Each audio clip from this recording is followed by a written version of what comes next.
with the clear marker of the 12th year of Justinian on it, which is significantly the first time they appeared. Why this happened and how it happened, that the consequences were for the shift in the life of Justinian was to produce a paradigm shift from pagan Rome to the Holy Roman Empire. So nagmark yung 538 AD. Okay? At yung pagmark ng 538 AD, ano yung nangyari? So in 537, this pope was deposed by Belisarius. Ito yung general ni Justinian. There being some question as to the authority of military leaders summarily to depose a pope, an appeal was taken to the Emperor Justinian, whose capital was Constantinople. The emperor sustained the action of his general, and the following year, 538, Iskaf tells us, Pope Vigilus, a pliant creature of Theodora, wife of Justinian, ascended the papal chair under the military protection of Belisarius. That's why the decree of Justinian, the letter of Pope John, acknowledges the decree of Justinian in which the emperor recognizes the papacy as the head of the churches, also known as Pontifex Maximus. At sabi dito, the decree became effective at the expulsion of the Ostrogoths from Rome in AD 538. So ibig sabihin, makikita natin na talagang nung natapos yung tatlo o yung nabunot yung tatlong sungay, which is yung Ostrogoth yung last, nung natapos ng 538, biglang nagkaroon ng paradigm shift from pagan Rome into papal Rome. Lumabas ang Little Horn, which is ito ay walang iba kundi ang papacy. Ngayon, at the same time, makikita natin ang sabi dito, he shall speak great words against the Most High. Sa ibang translation, yung great word na binabanggit dyan against the Most High ay tumutukoy sa blasphemy according sa the Message version. Binabanggit din ito na pompous. When we say blasphemy, in John chapter 10 verse 33, the Jews answered him saying, for a good work we do not stone you, but for blasphemy, and because you being a man, make yourself God. So ang definition ng blasphemy is tao ka pero nagpapanggap kang Diyos. Marami tayong makikita na mga katibayan na ang Little Horn o ang papacy ay nagpapanggap na Diyos bagamat siya ay tao. Halimbawa na lamang po ito. Okay, halimbawa na lamang po ito. Marami ito pero bibilisan lang natin. Ang sabi dito, thou art the shepherd, thou art the physician, thou art the director, thou art the husbandman. Finally, thou art another God on earth. No? At makikita natin po yan sa kanilang website. No? I-adjust ko lang ng kaunti. Sa kanila pong website, nakasulat po dito sa Vatican VA. Ito po ay official website ng Roman Catholic. Ang sabi dito, sa encyclical letter of Pope Leo, no, ang binabanggit dito, God has entrusted, pababain lang natin, as to God Himself, complete submission and obedience of will to the Church and to the Roman Pontiff as to God Himself. So binabanggit dito na kapag nagsasubmit ka dun sa Roman Pontiff, parang nagsubmit ka na rin mismo sa Diyos. At pagkatapos dito, binabanggit din sa mga quotation na ito na nakasulat, have no fear when people call me the Vicar of Christ, dahil marami tayong makikitang mga books na sinasabi ng papacy na siya ay Vicar of Christ. In the Latin, kapalit ni Kristo dito sa lupa. Holy Father, binabanggit siya na Holy Father, sabi ni Pope John Paul II noong 1994. Alam niyo po ba na yung term or yung meaning ng Holy Father, ito ginamit ni Jesus Christ sa John chapter 17 verse 11 na pantukoy sa God the Father. So ibig sabihin, kapag ito ay ginamit mismo sa Roman Pontiff, sa papacy, it means na kinikilala ito as Diyos o God the Father. Meron pa mga ibang makikitang mga modern na quotation from Pope John Paul XI. In-acknowledge niya na yung dalawang Catholic saints na tinawag siyang Lord Pope and Sweet Christ on Earth. So ito na po mga kapatid yung mga nakasulat dyan sa Vatican VA. So ito po yung mga ibang screenshots na tinatawag na I tell you, Sweet Christ on Earth. Hindi niya ito ni-review, kundi ito ay kanyang tinanggap. At napakarami pa ho. So bibilisan lang ho natin. Siguro mamaya yung ibang statement ay ipakita natin. Meron pang nakasulat, sinulat mismo ng kanilang pare na si Father James M. Dunfree. No, sabi niya dito, ang priest daw is alter Christus. When we say alter Christus, ang ibig sabihin ay priests are also called Christ on earth. Okay? At nandyan po yung links, no? At ang sabi dito, Catholic teaching says that a priest is an alter Christus. To say that the priest is an alter Christus, that is another Christ, seems at first hearing decidedly brash and haughty. 5 minutes. Ayan, bibilisan na natin. So I can help but give the temptation to close with a rather famous quotation. So, oh, how great is the priest! If he realized what he is, he would die. God obeys him. So yan nagsasubmit pa mismo yung Diyos sa kanya. Ang tawag dyan ay pompous words, no? O yung mga tinatawag nating blasphemy na binabanggit. Aside from that, makikita natin mga kapatid at mga taga-subaybay, ang sabi doon, kanyang babaguhin yung kautusan. Okay, so try to change the set times and laws. It is important to note that the times referred to here are closely linked with God's law. Hindi natin pwedeng sabihin na tura. Bakit? The times and the law, according sa RSV Bible, the Aramaic word for law in this instant is dot, D-O-T in Aramaic. In view of its other biblical occurrences, lumabas siya sa Hebrews, sa iba-ibang Hebrew Bible like Esther 1:8 at sabi nga sa pag-aaral, ito ay Hebrew cognate verb ng nakasulat sa Daniel chapter 7 verse 25, sa Esther chapter 15, chapter 19, chapter 3 verse 8, etc. So ang sabi dito ng isang scholar, should not be taken in terms of Pentateuch, simply as Torah. Hindi mo siya po pwedeng sabihin na ito ay Torah. But ang sabi dito, rather it should be understood as referring more specifically to a decree or legislation issued by God as the legal foundation upon which all the Mosaic legislation was based. This type of reference naturally brings the 10 commandments into view. Such an interpretation of the law also emphasizes the connection of the Sabbath with the periodical repeated. So, ano yung makikita natin? Ang ina-attack daw dito ng Little Horn ay yung pag-change, including yung Sabbath, including yung 10 Commandments. Hindi na tayo masyado magpapaligoy-ligoy. Makikita natin yung 10 Commandments sa Exodus chapter 20 na perfect mula doon sa Bible. Samantalang kung titignan natin, pag pumunta kayo sa mga Catholic churches, makita ninyo yung pagkakaiba. So sa mga audience, sa mga nakikinig, kayo na lang ho yung pumunta kung magkatulad ba o hindi. Ang gawain ng papacy ay baguhin ang kautusan. Not just simply the Torah. Hindi yung mismong Torah, kundi yung mismong specific doon sa loob ng Torah which is connected sa 10 Commandments. At makikita natin, halimbawa na lamang doon sa newadvent.org, ito yung pinanggagalingan din ng mga research ko. Pwede nyo rin i-check, no, mga kapatid at mga taga-subaybay, dahil maikli lang yung oras. Ang sabi dito, the church on the other hand, after changing the day of rest from the Jewish Sabbath or 7th day of the week to the first, made the third commandment refer to Sunday as the day to be kept holy as the Lord's Day. The Council of Trent condemns those who deny that the 10 Commandments are binding on Christians. Binabanggit din ni Cardinal Gibbons, who was representative of the Catholic Church in the United States via his position as editor of the Catholic Mirror, wrote, sinulat niya noong 1876 sa Faith of Our Father, sabi niya dito, the duties which he is obliged to practice, not to mention other example, is not every Christian obliged to sanctify Sunday and to abstain on that day from unnecessary civil work. Is not the observance of this law among the most prominent of our sacred duties?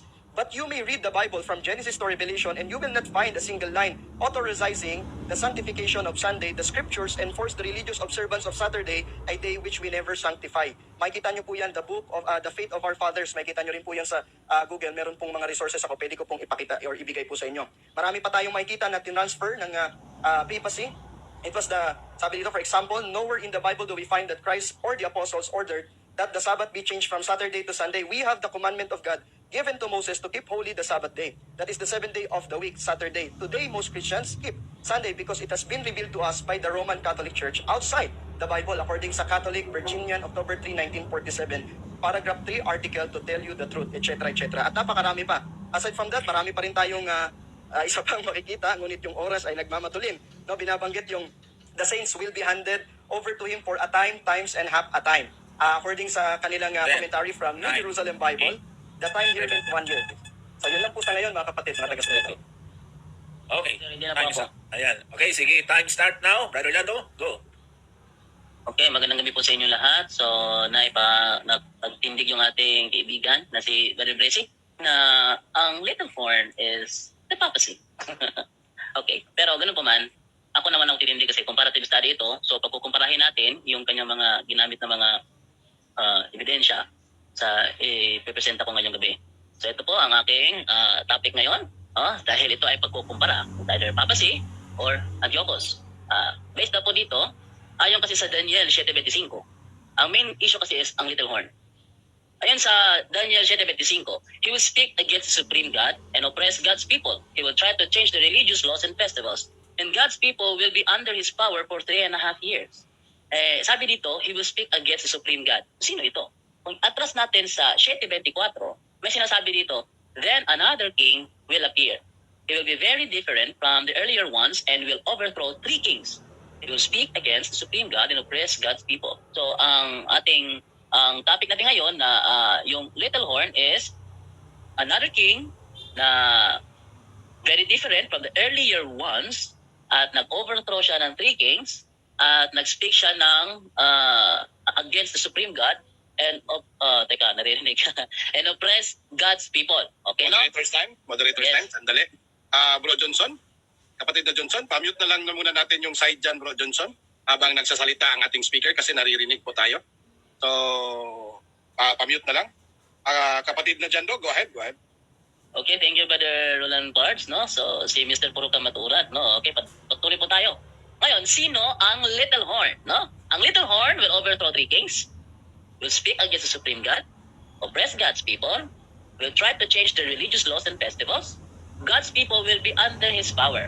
Okay, so unahin natin yung will overthrow three kings. Ito. Ang kukunin ko ngayong referensya patunay ko dito ay galing sa The Voice Bible, no? The Voice Bible. Ang sabi dito, sa Daniel 7 pa rin ako, hindi ako lalabas Daniel 7, no? Kasi ito yung issue natin, yung Daniel 7, no? The smaller horn, hindi ako tatakbo sa Revelation. The smaller horn is Antiochus IV, who put down 3 potential Seleucid leaders or horns before him.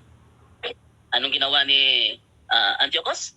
He put down 3 potential Seleucid leaders. Yan ang katuparan.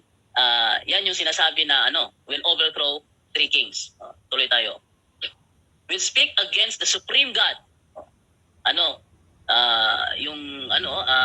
Dito talagang nag-speak against the supreme God. Hindi yung pinagbibintangan lang na kung ano interpretation, yun lang. Dito talagang nag-speak against supreme God. Basahin ko na lang ha. Unang Makabeo 1:54. Nang taong 145, year 145 BC, ika-15 araw ng ika-9 na buwan, si Haring Antioco ay nagpagawa ng rimultong tinatawag na kalapastanganang walang kapantay. Sa altar na pinagsusunugan ng mga handog, nagpatayo rin siya ng mga altar ng pagano sa lahat ng lungsod sa palibot ng Hodea. Tuloy natin sa 29 hanggang 30. Pagkalipas ng 2 taon, ang hari ay nagsugo. Sabi to, oppress God's people, no? So yung speak against the supreme God, napatunayan na yon. Ngayon, dito naman ako sa oppress God's people.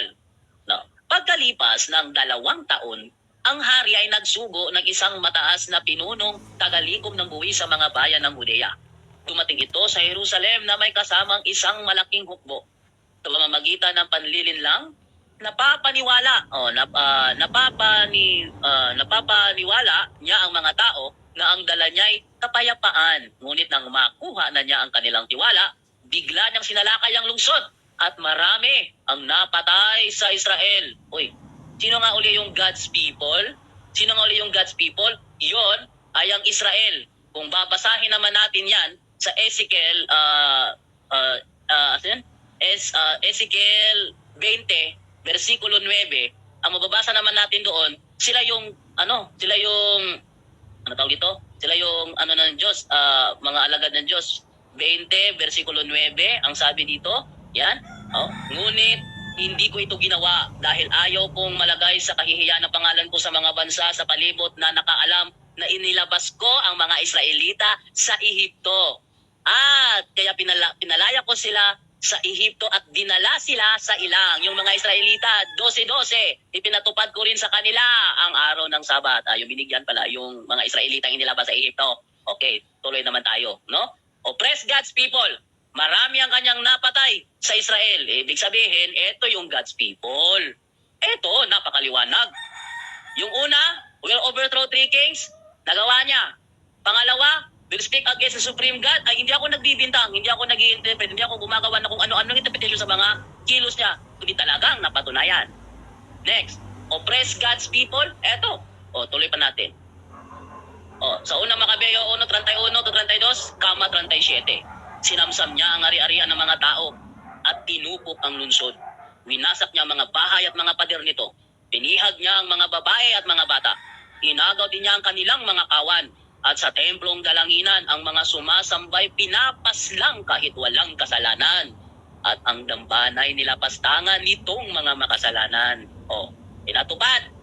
Ito naman tayo sa will try to change the religious laws and festivals. Will try to change their religious laws and festivals. Okay, ito Hindi ito tutugma sa Pope kasi ang Pope, pinakialaman ng doktrina ng Judaism Hindi naman kailangan Pope dun Okay, unang Makabeo 1:41-43. Ito ay referring pa din kay Haring Antioco. Ang hari ay nagpalabas ng isang kautusan para sa buong imperyo. Iniutos niyang maging iisa ang tuntunin sa bansa. Kaya't ipinagbawal niya ang dating kautusan. Ito yung pagbabago, no? At ang relihiyon, ayan. Lahat ng hintil ay sumang-ayon at marami ring Israelita ang sumunod sa relihiyon ng hari. Naghandog din sila sa mga Diyos-Diyusan at nilabag ang araw ng Sabat. Ito na yon. Tuloy. Sa 45-47, ipinagbabawal niya ang paghahain ng mga handog na susunugin at handog na pagkain sa templo.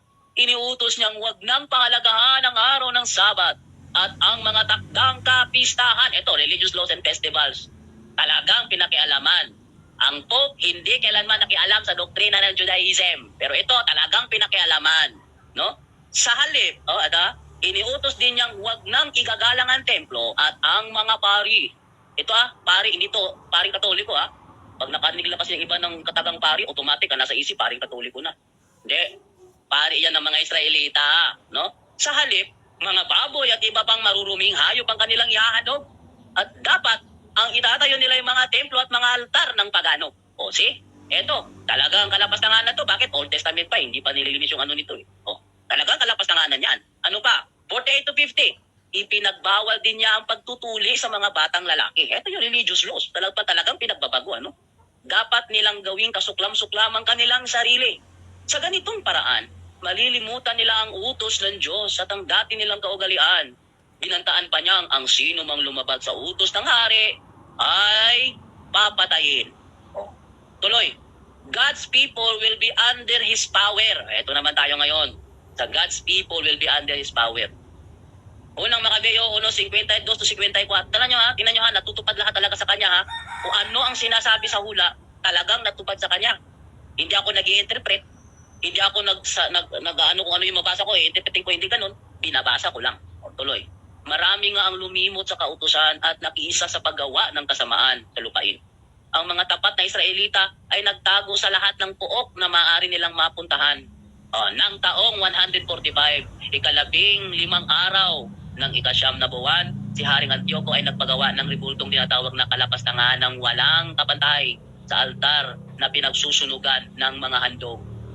Hanggang 77, nagpatayo rin siya ng mga altar ng pagano sa lahat ng lungsod. Akalain mo, nagpagawa pa talaga siya ng altar ng mga pagano sa sa lungsod talaga, no? Ano pa?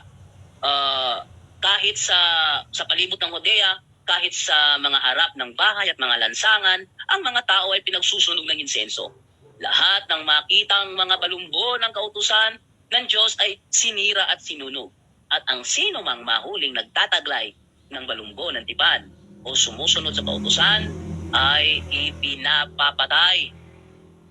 60 to 61. Ano sabi?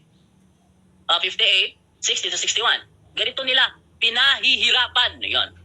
Ganito nila pinahihirapan ang mga Israelita. Talagang bayan talaga ng Diyos. Talagang God's people talaga to. Ganito nila pinahihirapan ang mga Israelita na nahuhuli sa mga lungsod sa bawat buwan. Ang mga ina ng mga batang tinuli ay pinapatay ayon sa utos ng hari. Ang mga batang tinuli ay tinatalian at isinasabit sa liig ng kanilang. Napakasalbahe ng haring ito. Talagang nagbagay sa kanya yung little horn. Napakabibi pa, ginaganyan, alam mo, mga batang tinuli tinatalian at isinasabit sa liig ng kanilang mga ina. Pati mga kamag-anak ng mga batang ito at ang gumanap ng pagtutuli ay pinapatay rin. Ito yung little horn. Ito ang ugali ng little horn. Ang layo naman sa ugali ng papasi. Papasi sa system. Hindi naman taong papasi. Tuloy tayo. 60 to 61, 64. Ganito nila pinahihirapan ng mga Israelita na nahuhuli sa mga lungsod sa bawat buwan. Ang mga ina ng mga batang tinuli ay pinapatay ayon sa utos ng hari. Ang mga batang ang mga batang tinuli ay tinatalian at isinasabit sa liig ng kanilang mga ina, pati mga kamag-anak, mga batang ito at ang gumanap ng pagtutuloy pinapatay rin. Marami nga ang mga namatay sa kanila. Katakot-takot, nahirap ang dinanas ng buong Israel. Ayan. So, yan ang nangyari. So napakaliwanag mga kaibigan, mga kapuntos na mga nakaantabay sa ating programa, na saan na ba 'yon? Wala. Ayan. Na 'yon ang ugali ng little horn. Napakalayo sa ugali ng papa, pag kumparahin natin ay iba yung yung papa, iba rin. At saka double check natin yung ating mga nakatago pa dito mga ebidensya, kung meron pa ako ebidensya nakatago na ang little horn ay tugmang-tugma kay Antioco. Ang layo pag natin sa 5 minutes left. Papa. 5 minutes. At saka ito pa Teka ha, double check ko muna ha kung tugma ba. Ito. Kaya ano natin yung sa Daniel 2, no? Yung Daniel 2, just in case lang. Kasi minsan kasi pinatatagpi-tagpi nila yung Daniel 2 sa sa Daniel 7. Okay, eto sabi dito. Teka, mali naman yung nalagay ko sa screen. Ito. Asan na ba yun? Ayan. Sabi ganito. Yan o. Sa ayon sa Daniel 2:40 hanggang 44, and then there will be a fourth empire as strong as iron, which shatters and breaks everything, and just as iron shatters everything, it will shatter and crush all the earlier empires. Pagkumparahin natin yung 2:7, sabi nila kasi iisa lang daw yun eh. Ngayon, sabi dito, you also saw that the feet and the toes were partly clay and partly iron. This means that it will be a divided empire. Ito yung mga pinababasa niya kanina ng mga empire. It will have something of the strength of iron because there was iron mixed with clay. The toes, partly iron and partly clay, mean that part of the empire will be strong and part of it weak. You also saw that the iron was mixed with the clay. This means that the rulers of that empire will try to unite their families by intermarriage, but they will not be able to, any more than iron can mix with clay. At the time of those rulers, the God of heaven will establish a kingdom that will never end. It will never be conquered, but will completely destroy all those empires and then last forever. Ito, pagkapareho ba? Hindi. Bakit? Ayon sa Daniel 2:40, the fourth empire crushed all the earlier empires. Pero ang sabi sa Daniel 7:11-12, dahil sa sobrang kayabangan sinasabi ng sungay, muli akong tumingin at nakitang pinatay ang kaapat na hayop at inihagis ito sa apoy. Ang iba namang halimaw, yung earlier empires, ay inalisa na kapangyarihan ngunit binigyan pa ng panahong mabuhay. Ang nag-alis na kapangyarihan sa earlier empires, yung mismong Diyos at hindi yung fourth empire. See? Kita nyo? Iba. Tuloy. And the fourth empire is a divided empire. Sa Daniel 7, walang sinasabi na ang fourth beast ay divided empire. Tuloy. Tuloy. Ang fourth empire, partly strong, partly weak. Sabi sa Daniel 2:40 hanggang 43. Pero sa Daniel 7:7, as I was watching, a fourth beast appeared. It was powerful, horrible, 2 minutes. horrible, terrifying, 2 minutes with left. its huge, with its huge iron teeth, it crushes its victim and then it trampled on them. Yan ha. So, ito very powerful to eh. Pero sa Daniel 2, partly weak. Tuloy. Ang mga rulers ng fourth empire will unite families by intermarriage. Pero ang sa Daniel 7, it will crush the whole earth. Asan yung unite? Wala pa yung unite dahil kinakrush ang whole earth. Ano pa? Sa Daniel 2, at the time of those rulers, the God of heaven will establish a kingdom that will never end. It will never be conquered. Pero sa Daniel 7:21, that horn made war on God's people and conquered them. So magkaiba. Ang Daniel 2, hindi nila makonquer yung kingdom of God, pero yung kingdom of God. Ito naman sa Daniel 7, na-conquer yung God's people. Para sa amin, yung Daniel 2:44, ang katuparan niya Matthew 16:18. Sabi ni Cristo kasi, and I say to you that you are Peter, and upon this rock I will build my church, and all the powers of hell will not conquer it. So magkaiba talaga. No? So isa lang yan, no, Sel. Ubus na yung oras. Yun. Lahat ng mga sinutukoy tungkol sa Little Horn tumugma kay Antiochus. Napakalayo ko itutugma mo sa Papa. Napakalayo. Yun, pagkumparahin lang po natin dahil comparative study lang po ito. Okay, thank you. Yun na lamang po muna. Ang unang magtatanong po mga kapatid ay si Brother Jando. At tanungin niya si Brother Bracy kasi si Brother Bracy yung unang nag-present. Yan. Okay, Brother Jando, ready ka na para sa tanong, Brother Bracy? So, Brother Jando Alabado, from the Catholic Faith Defender, punto por punto, Team Maria, kapag handa ka na, tatakbo yung oras. Go ahead. Okay, ready na ako. So, eto ngayon. Unang tanong ko sa kanya, ayon sa Daniel 7:23, the fourth beast is a fourth empire. Ang tanong ko, anong empire ito? Roman Empire based din sa Hydox Catholic Commentary. Okay, Roman Empire, sabi mo. Moderator's time. Okay. Host mo na kapatid. Brother Bressy, Brother Jando, remind ko lang, meron tayong comparative debate ito. Meron tayong 2 minutes. Okay. Thank you. 2 minutes na pagsasagot. So meron ka lang na consume na 5 seconds. So sabihin mo lang, kung i-wave mo lang ha, Okay. yung Sige, tutuloy ko. pag-ano mo. Tapos kasi mahaba ito, kung tapos ka na magsagot, Brother Bressy, sabihin mo lang na yun lang ang sagot ko or next question. Magbigay ka lang ng palatandaan. Sasabihin mo Para lang hindi next tayo question. Sorry po, Mr. Moderator, na-excite eh. Okay lang, bro. So, 1 minute and 55 seconds time remaining sa iyong pagsagot. Okay. Go ahead. Para manotice ng moderator na allow na niya yung next question, di pagkatapos mo sumagot ay sabihin mo next question, ibig sabihin understood yun. Okay. Okay. Sige. Time Continue. start. Dugtong mo yung sagot mo. Binabanggit ko kanina na ito ay fourth beast ay tumutukoy sa Fourth Empire, which is none other than the Roman Empire. At nakita natin based doon sa definition ng Bible, sa nilatag ko kanina, makikita ninyo na yung unang beast ay walang iba kundi Babylonia, yung pangalawa ay Medo-Persia, yung pangatlo ay Greece. Kaya makikita natin na hindi po pwede na ito ay tumukoy sa kay Antiochus o sa iba kasi ang pinanggalingan ay Greece. Yung pang-apat ay walang iba kundi ang Roman Empire, no? At binanggit ko kanina yung commentary which is Haydock's Catholic commentary na wala nga daw iba ito kundi Roman Empire. At wala rin akong ibang nakikita na bumangon na ibang kaharian na pinakamalakas doon sa context ng pinag-uusapan kundi Roman Empire lang. Yeah, wait ko na. Okay, next question. Okay, ginamit niya si George Haydock. Sabi dito ni George Haydock, Epiphanes was a greater scourge of the Jews than any of the preceding sa Daniel 7:23. He's referring to Epiphanes. Epiphanes ba ay hari sa Roman Empire? Nagisagot.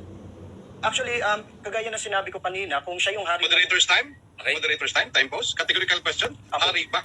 Okay, so hindi either siya hari or ng hindi. Roman Empire. Okay, continue. Hindi siya hari ng Roman Empire. Actually, siya yung 8th king ng Seleucid tribes under the Greece Empire nung nagkaroon ng paghihiwalay ang kaharian ni Alexander the Great, Seleucus, Lysimachus, Ptolemy at Cassander. So kung siya yung hari ng Roman Empire, edi wala na tayo dapat debate. Kasi nga, ang pinag-uusapan natin dito, si papacy, galing talaga ang papacy sa Roman Empire. Samantalang yung pinagtatanggol ay mula sa Greece. So syempre, ang aking binabanggit dito ay talagang nagmula ang papacy sa Fourth Kingdom. At yung Fourth Kingdom is none other than the Roman Empire. Oo, so yun yung pinakang stand ko po. Okay, next question na. Okay, next question. Ginamit mo si George Haydock. Tinatanggap po ba na ayon sa paliwanag ni George Haydock, ang little horn ay si Antiochus the Great? Tanggap mo ba o hindi? Hindi ko tanggap. So nako, Mr. Moderator, no? Tama? Yes, So hindi ko tanggap kasi kung titignan natin, dun sa aking binanggit, no? Ay binabanggit ni Haydock na ang fourth beast ay Roman Empire. So yun yung sinang-ayunan ko. So kung binabanggit na yung fourth beast ay Roman Empire at according sa Bible at sa mga references na pinakita ko, ang fourth beast ay may 10 sungay at pinakita ko na yung 10 sungay na ito ay kumakatawan doon sa 10 kingdoms na napapaloob sa Roman Empire. At mula nga doon, sabi nga sa binasa natin sa Daniel chapter 7, doon nagmula ang little horn nung nawasak yung tatlo. So hindi ko mo binanggit ko si Haydock, sinasangayunan ko na kagad yung kanyang conclusion. Ang sinasangayunan ko sa sinabi niya is yung binabanggit doon sa sa fourth beast which is the Roman Empire. Kaya kung mayroong may lulusot o mayroong paano may explain ni Haydock to you na talagang si papacy, si Antiochus Epiphanes ay talagang wala doon sa Roman Empire tapos yung last na kingdom ay Roman Empire. Maganda pagkaaral at comparative. Okay, ang next question ko, ayon sa Daniel 7:24, the 10 horns are 10 kings who will rule that empire. Tanong ko, sino ang 10 kings that will rule the Roman Empire? Lutukoy sa 10 horns. Okay, binanggit ko kanina, okay lang po stop time Mr. Moderator para may pakita ko sa screen. Moderator's time. Nasa cross-examination tayo, kapatid na Brice. Gamitin mo ang 2 minutes mo na pagsasagot. Okay? Sige po. Kung kaya Gamitin natin kasi 2 minutes man yung sagot natin. Makaya yan. So gamitin mo, makaya yan. Okay? 3 seconds lang na consume natin. Kapatid na Brice, go ahead. Okay. Ang tinatanong is sino yung binabanggit na kaharian doon. Actually, kahari yung kings, no? Actually, binanggit ko kanina na yung kings at kaharian, no? Hari o kaharian, ay meron tayong tinatawag na, meron tayong interchangeably na binabanggit. So, nais kong i-post sa ating screen. Ito yung binabanggit ko kanina na Anglo-Saxons, Franks, Alemanni, Burgundians, Lombards, Ostrogoths, Heruli, Visigoths, Vandals, and Suevi. Historically, makikita natin sa ancient Rome na ito yung binubuo ng Roman Empire. So ito yung tumutukoy dun sa 10. So hindi sila biglang progressive na sumulpot. Hindi kamukha ng binabanggit na si Antiochus Epiphanes na progressive na sumulpot yung tatlong hari. So dito talagang nag-i-exist itong mga kaharian na ito. At yung tatlo dito ay nabunot. At dun sa binabanggit ko nga na pagkabunot ng tatlo, ito po ay ang Ostrogoths, Heruli, at Vandals, no? Kasi yung binabanggit na ito ay tuluyang nawasak at nagtapos ang paghahari ng Ostrogoths, yung pakikipagbaka sa Roman Empire, no, sa mismong nung 538. Kaya nung 538, ito yung naging wakas ng Ostrogoths. Ito naman yung senyales ng pagbibigay sa papacy ng supremacy, papal supremacy. Kaya 538. Kaya kung titignan natin, sakto dun sa Daniel chapter 7, na kung kailan nawasak yung tatlo, dun lumabas yung little horn, which is none other than the papacy. Wait ko po yung ibang time po, Mr. Moderator. Next question. Okay, next question. Dahil pinipilit mo na ang little horn ay ang Pope, tinatanggap mo ba itong sinasabi sa AdventistToday.org, ang yung interpretation of the Little Horn of Daniel 7, na ang sabi dito, for years, we Seventh-day Adventists have held that the Little Horn of Daniel 7 was the Pope of Rome. Yet, we encounter a problem with this interpretation. In modern times, no Pope has shown an inclination to visit upon God's people the persecutions. Oh. Time? Okay. So answer the question, please. Mr. Moderator, pwede po ba akong makahingi ng request na matapos po niya yung question bago po masagot? Time pause. Okay, Kahit so... ibawas na lang po sa time ko po, para at least Okay. fair tayo. Okay, moderator's time. Kapatid na Johnson Amican. I-stop natin, patapos lang yung question daw para maintindihan yung tanong. Okay, no problem. Okay, so Brother Jando, please tapusin yung tanong kasi naubos yung So, stop ko yung time ha, tapos start ko yung Yes. time pagka sasagot na. Okay, okay. Brother Jando, tapusin Ulitin na. ko yung tanong. Ulitin ko yung tanong. Doon lang sa may dugtungon lang, banda ron sa... Hindi, kahit siguro ulitin na lang. Kahit ulitin siguro para Ulitin na lang, bro. Okay, ulitin sige. na lang. Tapos tapusin mo. Okay, ulitin ko yung tanong ko, tinatanggap ba niya itong sinasabi ng AdventistToday.org sa A New Interpretation of the Little Horn of Daniel 7 na for years, we Seventh-day Adventists have held that the Little Horn of Daniel 7 was the Pope of Rome. Yet, we encounter a problem with this interpretation. In modern times, no Pope has shown an inclination to visit upon God's people the persecutions that we claim. Tanggap ba niya na itinatanggi ng AdventistToday.org na ang Little Horn ay ang Pope? Oo o hindi? Hindi po.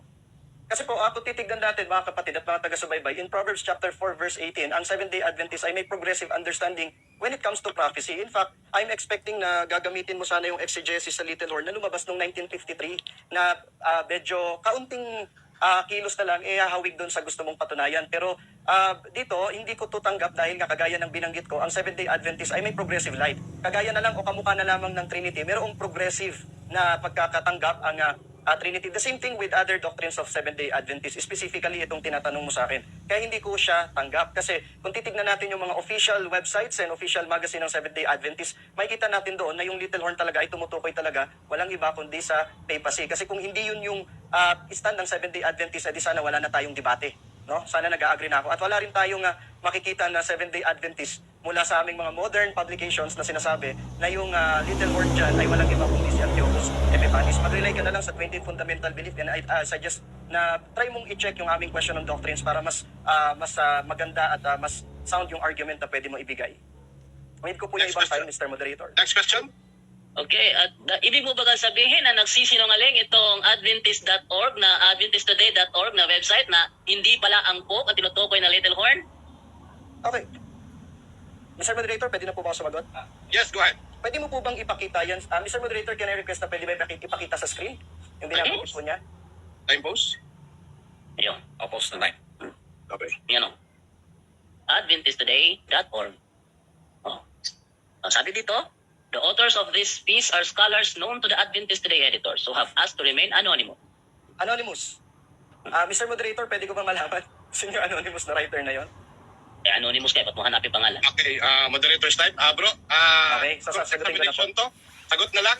2 seconds yung na-consume natin. Okay. Mahaba pang oras. Go ahead, bro. Go ahead. So since anonymous ang binabanggit na resource ng kausap ko, hindi natin ma-check hindi natin mabe-verify kasi napakaraming iba-ibang mga nagpapanggap na pastors and websites ng Seventh-day Adventists. Hindi pa nga, since anonymous yan, we cannot confirm if that sentence ay mula talaga sa mismong Seventh-day Adventist General Conference. Kagaya nga ng sinasabi ni Brother Roland sa atin na General Conference bang ilalagay ko kasi marami talagang mga offshoots so hindi natin maiwasan. So hindi ko pwedeng masagot talaga totally yung tanong. It's because hindi reliable ang source dahil ito'y anonymous. So kaya nga kanina gusto ko sanang makita. Ngayon, meron akong isang siguro ito yung anonymous na binabanggit niya. Notes na nagko-comment about the prophecy sa Daniel. Si Winston Mackhart, graduated siya noong 1969 from Abondel College with a bachelor, no? The Seventh-day Adventist Church, he pastored churches in Australia and New Zealand before resigning from the ministry, no? Tapos meron siyang mga disagreement with investigative judgment. And then after that, years before retiring, he and his wife Ruth attended local Adventist church where they continue to enjoy fellowship with their many Adventist friends and relatives. So siguro ito yung binabanggit niya. Pero again, since anonymous yung binanggit niya, wala tayong makikita na pwedeng pag-agreean. Okay, time. Wala na tayong oras. Kasi last, ano lang ngayon, wala lang 2 minutes yung time na natira, kaya last question na naman ngayon, ang magtatanong, yung tinanong, yan naman ngayon ang magtatanong, mga kapatid. Ito yung talaga exciting part ng pag-uusap, di ba? Yes, go ahead. So, pakinggan natin from the Seventh-day Adventist Church. kapatid natin na si Brother Blessy. Kapatid na Blessy, kapag handa ka na, yung 10 minutes mo ay tatakbo. Go ahead. Mr. Jando, sa napagkasunduan natin kanina, ay po pwede akong magtanong ng mga bagay na hindi naman nabanggit. So ang tanong ko sa'yo, tanggap po ba sa Daniel chapter 8 yung continuation ng Little Horn? Hindi ko masasabi na tatanggapin ko agad, hindi ko nababasa. So hindi Yun mo ang nabasa ating- yung Daniel chapter 8? Ang focus ko, yung Daniel 7:25, yung Little Horn. Yun ang ating topic kasi. Okay. So ang next question ko, wait mo na yung time, no?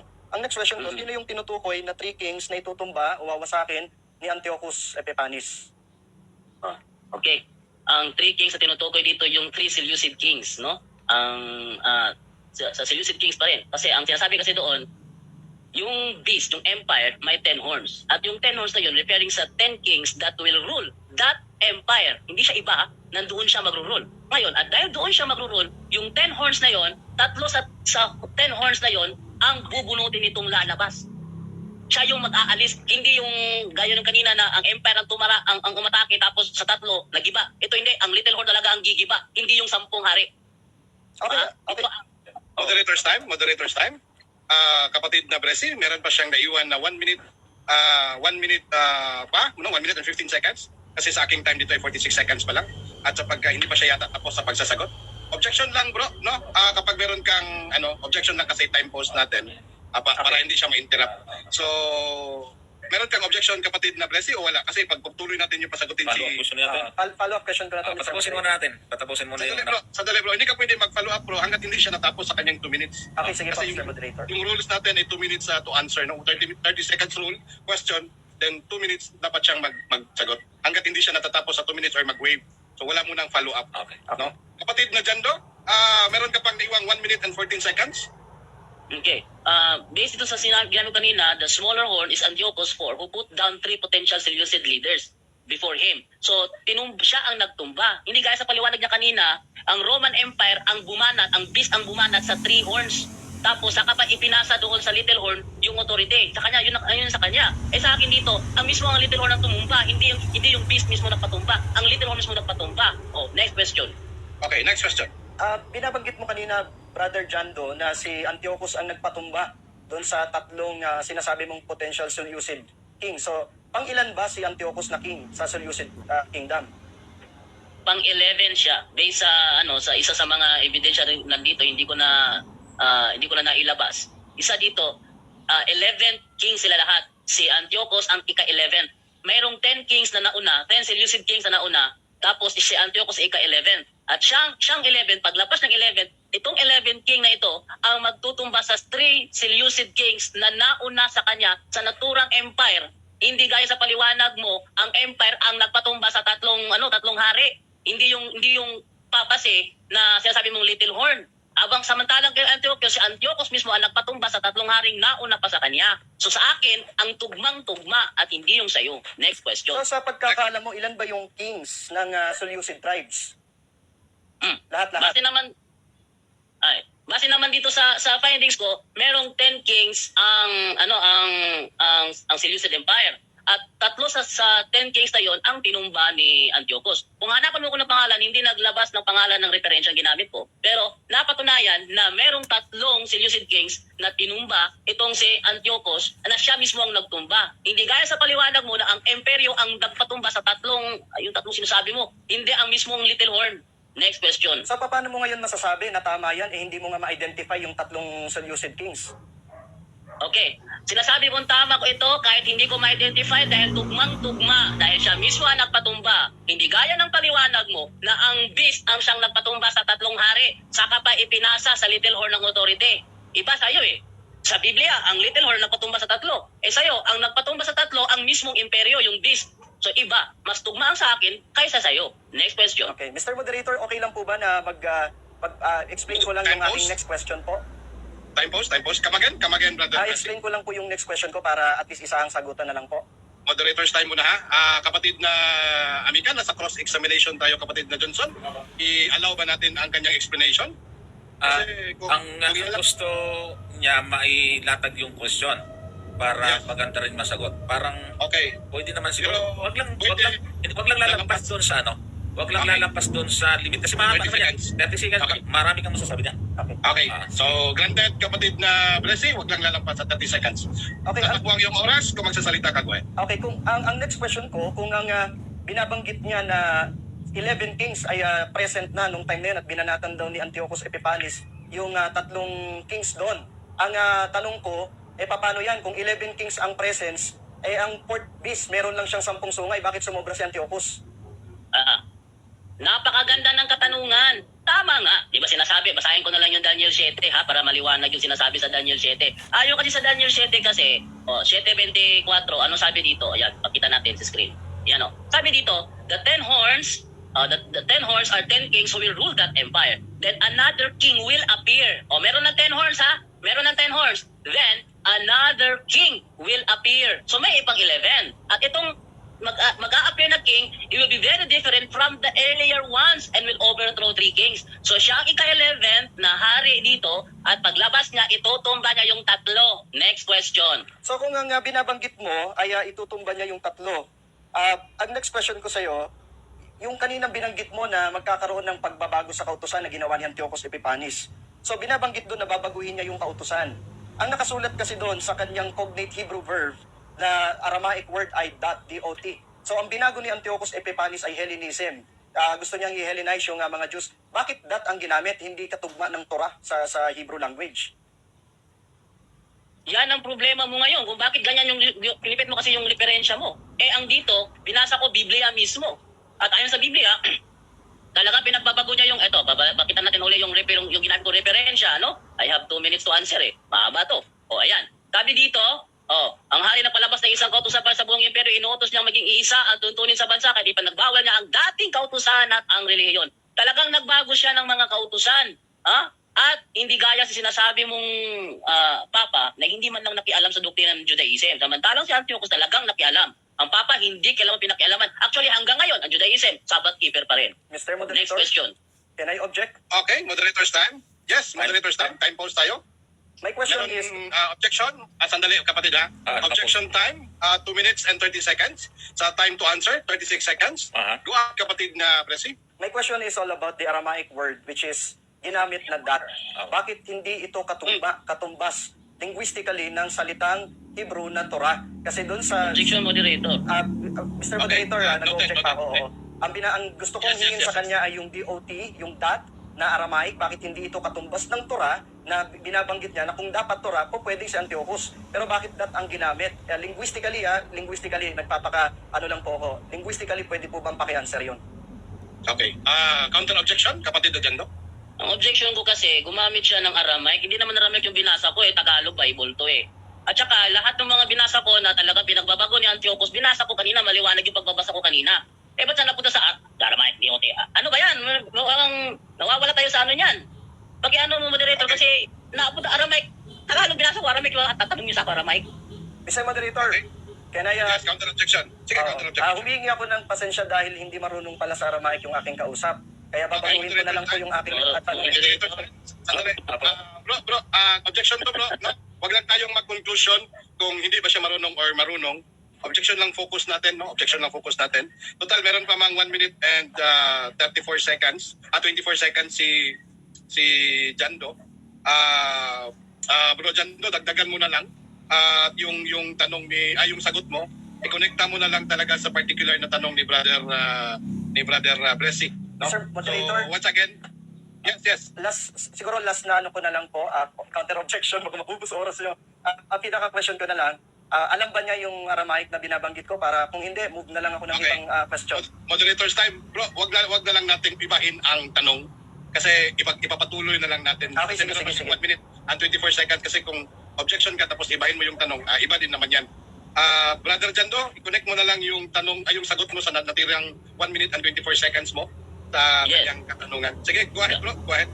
Kaya nang sinabi ko, ang pinagbabasa ko, Tagalog. Maliwanag kung ano yung kanyang mga pinagbabago sa utos. Hindi gaya nung sinasabi mo, Papa, na wala man lang pinakialaman sa doktrina ng Judaism. Samantala ito talagang nakialam. Kung ano man yung Aramaic na yan, wala akong pakialam sa Aramaic na yan. Ang sa akin dito, binasa ko yung mga pinagbabago niyang kautusan na hindi ginawa ng Papa sa Judaism. Next question. Okay. Next question. Okay, next question ko, ibahin ko na lang. Ang next question ko na lang, binabanggit doon sa chapter 25 yung salitang panahon, mga panahon at kalahati ng panahon. Dito sa New Jerusalem Catholic Translation, which is meron siyang commentary, ito po, pwede ko po ipakita na harap-harapan po. Catholic commentary po. Ang nakasulat po dito, yung pong word na time ay equivalent to 1 year. Tanggap po ba niya yon sa Catholic commentary? Hindi ko tatanggapin hanggat hindi ko napuprove yan. Dahil hindi ko ginamit yan, hindi ko alam yan. Kaya hindi ako basta-basta sasang-ayon sa isang bagay na hindi ko naman pinag-aralan. Next question. So Mr. Moderator, for clarification, ibig sabihin nakipagdebate siya na hindi niya napag-aralan? Okay, moderator's time. Time pause muna kasi dinaan natin sana yan. Dinaan sa moderator yan, hindi na sa ano mo. Bro, ganito na lang bro. Yung ipalinaw mo na ipasagot, siguro idaan mo sa tawag dito, gawin mong question, gawin mong tanong para masagot niya kasi parang mahula. Kasi yung para sa akin din parang ano ba yung ipasagot mo tungkol diyan sa ginamit mong Jerusalem Bible na inahawakan mo. Okay. So, mag-create ka na lang ng question bro tungkol diyan sa Jerusalem Bible na Catholic edition, yang dala-dala mo, no, para masagot niya. Kaya hindi niya masagot kasi wala ring tanong kung ano ang tanong mo. No? Mag-create ka ng tanong bro. Kailang tanong, pasagot natin sa kanya. Time remaining, 1 minute and 9 seconds. Go ahead. Okay, kasi ang binabanggit po dito sa Daniel chapter 7 verse 25 na tiyak naman ako na nabasa niya. Nakasulat kasi doon sa English ay time, times and napatay. By the way, tatagalugin ko pala, panahon, mga panahon at kalahati ng panahon. Sa Catholic translation, ang nakasulat doon ay time here means 1 year. So ibig sabihin yung 1 year na yon. So yung in biblical times, yung taon is equivalent to 360 days. So yung binabanggit na time, times and half a time, para sa kanya, ilang years yun? Okay. Sasagot ako, gamitin ko pa rin ang Bible. Ito, Good News Translation. God's people will be under His power for 3.5 years. O yan ha, magot na ako. For 3.5 years na under sa kanya, God's people. Ayan, nasagot ko na, maliwanag yan. 3.5 years. Baka magtatanong na naman siya ngayon ng 3 taon at kalahati. O next question. Wala na pa time. Ano pa time? Next na. Hindi na tayo aabot sa oras no kasi wala na tayong oras. At diyan nagtatapos ang ating cross-examination both sides. So, kapatid na Blessy, tatakbo yung oras kapag magsasalita ka. Go ahead. Isang malaking pagpapasalamat ulit sa lahat ng mga sumusubaybay at sa dumadami natin mga tagapakinig sa mga oras na ito. At ganoon din, nagpapasalamat ako sa mga moderators sa gitna ng medyo nag-iinit at matikabong pag-uusap ay talagang nandyan at nagiging maganda ang takbo ng ating pag-uusap. At ganoon din kay Brother Jando. Sa mga oras na ito ay meron na akong mga nakikita at napapansin na mga references dahil sa pakikipag-usap sa art of argumentation and debate ay pabigatan tayo ng mga references. The mere fact na nakikita natin na nagbabanggit siya ng mga claims without references and without pinpointing. Halimbawa na lamang yung binabanggit na mga kaharian. No? For your information, sa lahat po din ng mga nakikinig, si Antiochus Epiphanes po ay pang-8 hari sa Seleucid Kingdom. So, kaya nga tinatanong ko siya kanina, sabi niya pang-11. Ang problema, walang ganun kahit sa Catholic references. Alam nyo yan. Okay? So, kung pang-8 siya, ang problema, paanong didigmain yung 10, yung 3 na nandun, kung 8 lang sila, no? And at the same time, wala tayong nakita na explanation kung ano ang predecessors ni Antiochus. Wala tayong makikita at wala tayong mapapansin dun sa presentation niya. Paanong naging 4th beast yung Greece Empire? Wala tayong makikitang ganon. And at the same time, more on sa makikita ninyo sa mga taga-subaybay, no? Medyo problematic pa yung interpretation. It's because there was no consideration kung ano ba yung mga Aramaic words na ginagamit. Ang ginagawa lang, comparative dun sa gusto niyang patunayan lang. Without considering yung context, background, alam nyo yan, part ng interpretation ay consideration ng Hebrew and Aramaic languages. Kaya ako binabanggit kanina. And at the same time po, kaya tayo gumagamit ng mga original languages at hindi tayo masyado nagre-rely sa Tagalog kasi po yung mga Israelita hindi naman po Tagalog. Hindi naman po sila Pilipino. Kung Pilipino sila, pwede tayong mag-rely sa malalimang Tagalog. No, ngayon, meron akong mga ibang points na nakita doon.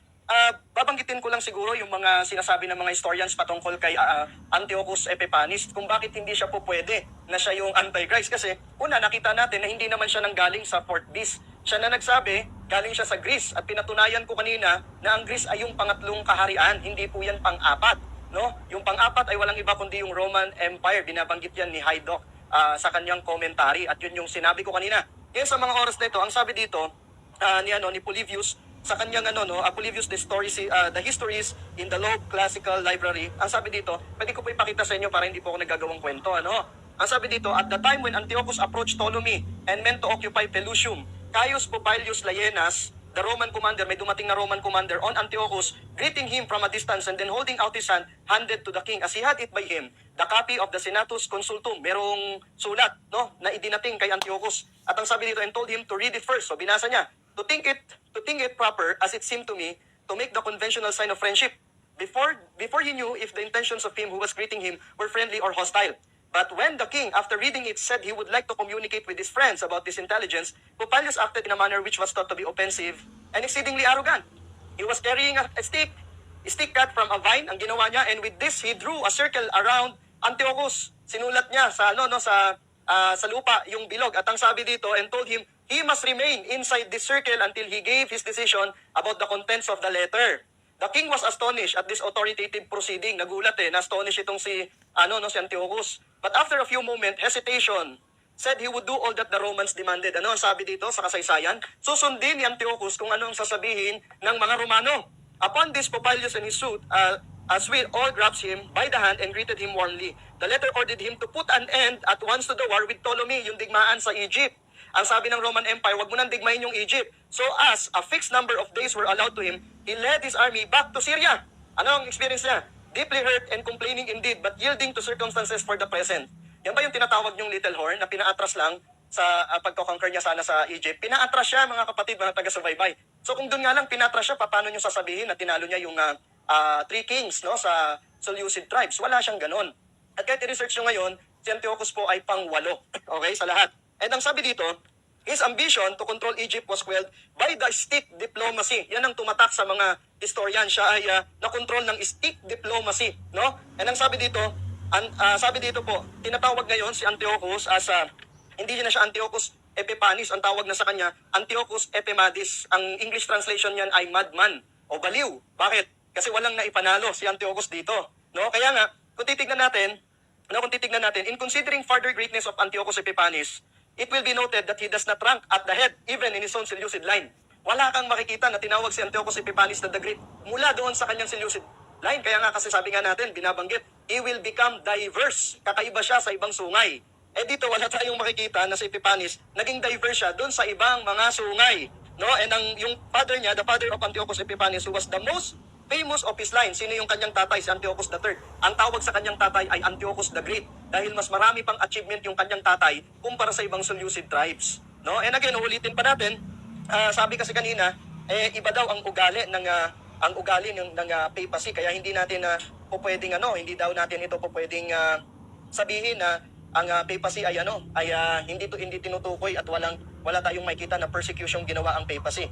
Meron akong gustong gamitin na presentation para at least makita rin nila. Kasi ayoko rin po na sasabihin ko dito, anonymous. Siyempre, nakikipag-usap tayo ng katotohanan. Hindi mo po pwedeng sabihin na katotohanan pag anonymous ang iyong mga resources. And at the same time, pag-lock yung iyong idea or pag-aaral sa mga bagay na to. So, meron akong ipapakita. Kung gusto ninyo, meron din naman akong mula sa Manila Bulletin na talagang humihingi ng sorry ang papacy dahil sa kanilang ginawang inquisition. Sabi dito, no, when a pope asked forgiveness, Luigi Alcatoli, sabi dito, counted no less than 94 instances where John Paul II himself had acknowledged the mistakes and sins of Christians in connection with, among other things, the Crusades, the Inquisition, the persecution of the Jews. Biruin mo kung ang katangian lang ng sinasabi mong little horn ay persecution ng mga Hudyo, ay hindi tutugma yun sa malupit na persecution ng papacy at ng Roman Catholic Church. Bakit? Kasi hindi lang Jews ang naapektuhan dito, kundi ang sabi dito, religious war in Galileo and the treatment of women. So ito pa, no? Ito pa yung apology ni Cardinal Ratzinger. So meron na po diyang kayong makikitang tawag dito, websites. Ang sabi dito, Cardinal Joseph Ratzinger, si Pope Benedict XVI ito, head of the Congregation of the Doctrine of Faith, ang sabi dito, confess to the sins of the congregation's predecessor, the Inquisition. Even men of the church, in the name of faith, morals have sometimes used methods not in keeping with the gospel himself. He said, seeking forgiveness has been a leitmotif of his papacy since his election in 1978. He has apologized for the Crusades, the massacre of French Protestants, the trial of Galileo, and anti-Semitism. So kung sinasabi natin yung pressure, no? Yung sinasabi nating pressure, no? Yung pressure, mga kapatid at mga taga-subaybay, ay masasabi natin na como pressure na ito yung pressure kasi si Antiochus siya yung little horn kasi siya yung ng mga Hudyo.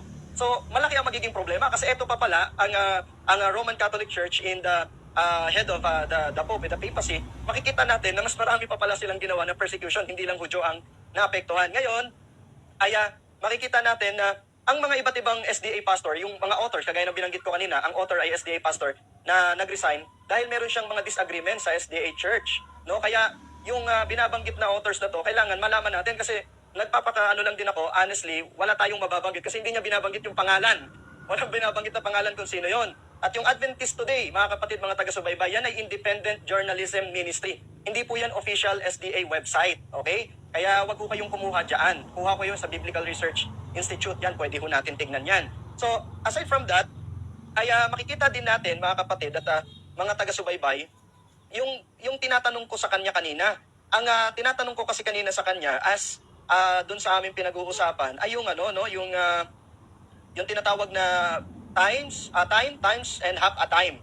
Yan, binabanggit kasi yan kasi isa yan sa katangian para masabi natin kailan nagsimula at kailan nagwakas para at least ma-sure natin na yung papacy nga yan. O, binabanggit sa Daniel chapter 7, verse 25, He will speak against the Most High and oppress His saints and try to change the set times and the laws. The saints will be handed over to Him for a time, times and half a time. So tama, binabanggit niya yung 3 and a half. Okay, 3 and a half.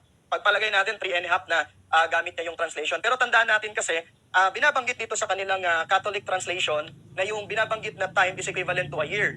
In biblical month, mga kapatid, yung kanilang isang buwan ay katumbas ng 30 days. So ibig sabihin, yung isang taon which is masasabi natin na 30 days yung isang taon. So when we say time, that is singular, isang taon, 360, then sumunod 360 times 2 dahil binanggit 3 minutes. yung times, no? 3 Dahil minutes. binanggit yung times, so that is 720, then half a time that would be 180.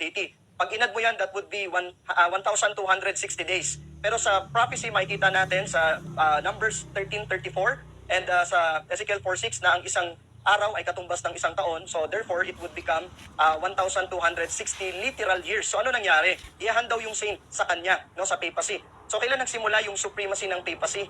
No? Nagsimula, sabi ko nga kanina, nung natapos yung Ostrogoth Kingdom. That was 538 AD. So iad mo yan, yung 1,260, ang lalabas dyan ay 1798. To be specific, may nangyari nung 1798. Ang pinakang date ay February 10, 1798. Kung saan inutusan po ni Napoleon Bonaparte ang kanyang isang general na si Alexander Bertier para patigilin ang pamumuno ng papacy. Kaya nga makikita po natin ang sabi dito sa sa Britannica, no, at saka sa Catholic Encyclopedia, Pope Pius VI sued for peace, which was granted at Tolentino on 19 February 1797, but on 28 December that year, in a riot, papal. 1 minute na lang, so ibababa ko na lang po, mga kapatid. Ang sabi dito, Joseph Bonaparte, as part of the French embassy, was killed and a new pretext was furnished for invasion. General Bertier marched to Rome, entered in and opposed on February 10, 1798 and proclaiming a Roman Republic, demanded the Pope renounce his temporal power. So pinahinto noong February 10, 1798. So yun yung wakas ng 1,260 days, which is equivalent to years. Kaya tinatanong ko kanina, 3 and a half years, hindi tutugma kasi yung Little Horn, which is none other than the papacy, ay meron siyang papal supremacy na tumagal ng 1,260 days or equivalent to years. And then gusto ko pa sanang bigyan pa ng diin na uulitin natin, no, yung kanyang mga binabanggit pa na king daw yung nakasulat doon sa verse 24. Actually, pinipili niya lang yung translation na king para tumukoy kay Antiochus. Pero sa kanilang translation, even doon sa Duway, ang nakasulat doon is he. Ang he po ay personification, kagaya ng binabanggit sa wisdom sa Proverbs chapter 8. Personified po yun. Kaya sa Young Literal's version, ang nakasulat ay it, pertaining siya sa system, not doon sa mismong king or tao. So, wave ko na po yung 3 seconds. Okay, time. Okay. Okay, so Brother Jando, handa ka na sa iyong handa na sa iyong cross-examination? Okay, ready na ako, Brother Roland. Okay, so time ready. Kapag magsalita ka, Brother Jando, tatakbo Okay. yung oras. Go ahead. May sinabi ka kanina, isang araw katumbas ng isang taon. Saan mo nabasa yun? Okay, sasagot na po ako, Mr. Moderator. Go ahead. Okay, actually, maraming mga biblical resources na makikita na yung 1 day is equivalent to 1 year. Pero para nga maging fair ako sa paggamit ng interpretation na ganon, ito actually yung itatanong ko sa iyo dapat kanina, pero wala nang time kaya sasabihin ko na lang. Nakasulat yun dito sa translation ninyo sa Catholic, no? Dito sa Daniel chapter 7, sabi niya dito, yung binasa ko kanina, according to 4:13, the time here means 1 year. Ayan po, nakasulat po. The time means 1 year po. Opo, so kaya ko po binabanggit kanina na very important siya kasi ito po yung magbibigay sa atin ng scale kung hanggang saan nagtapos ang kapangyarihan ng Little Horn. Kasi kung hindi natin may bibigay kung hanggang kailan yung kapangyarihan ng Little Horn at kailan siya nag-start, yung 1,260 days, eh hindi natin talaga totally ma-identify yung prophecy kasi hindi natin pwedeng sabihin dalawat kalahating taon, which is pag kinonvert mo rin naman 360, 720, then kalahati 1,260. So siguro para at least mas maganda, pwede ka rin mag-present kung ano ang meaning ng 1,260 days na yon, which is equivalent to year. Yun po yung sinabi ng commentary. Hindi na po ako gumamit din ng ibang mga historicists na nagsasabi ng kaparehas ng aking stand, kundi yun na lang po yung commentary ng Bible nyo. Okay, next. Okay, next question. Ang tanong ko naman sa iyo, kung ang Little Horn ay ang papacy at ang empire ay Roman Empire, saan mo nabasa na ang papacy ay kabilang sa mga hari ng Roman Empire? Okay, Mr. Moderator, for clarification, okay lang po? Sige, go ahead. Time pause muna For tayo. clarification, yun bang Time pause, time pinag-uugutan niya pause. na hari ay yung nakasulat sa Smoky sweet, juicy lambot sarap. Ang mga nasal pork barbecue. Papadeliver na yan. Daniel 7:14? For clarification Bro, lang. Bro Jando? Hindi po, Daniel 7:24 po. Oh, yun nga po, Okay. 7:24. Okay. Dapat Tagalog, sorry. Okay, sige. Okay, sasagot ka na kapatid na Bretsi. Okay. Oo. Okay. Mhm. Time start, go ahead.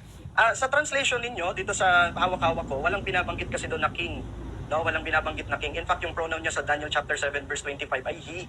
Which is, sabi ko nga kanina, it is a personification. Pag sinabi nating personification, ang ibig sabihin ng translation ng personification is a literary device in which an inanimate object or an idea is given human qualities, kaya nagiging pronoun na he.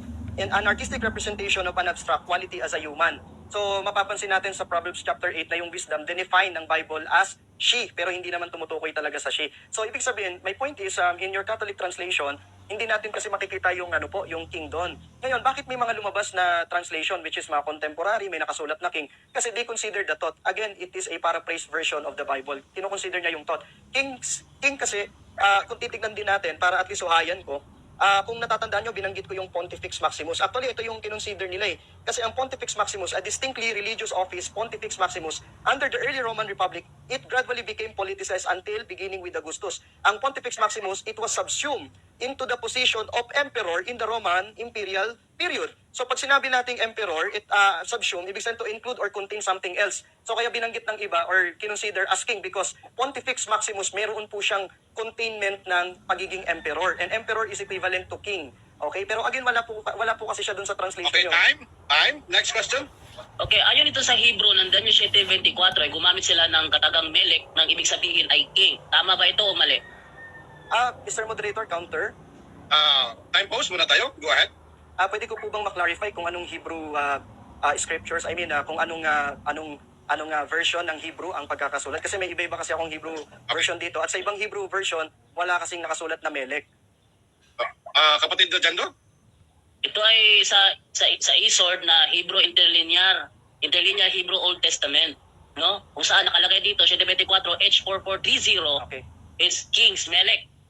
Kung hindi ito hari, bakit king ang nakalagay dito? Okay. Mr. Moderator, for clarification and Yes. for the record din, sabi niya kasi New Testament. Ang pinag-usapan kasi ay Old Testament. Hebrew. Daniel 7:24 Hebrew binanggit na interlinear kasi yung Hebrew ano eh. Old Testament. Okay. So, sasagutin ko na po.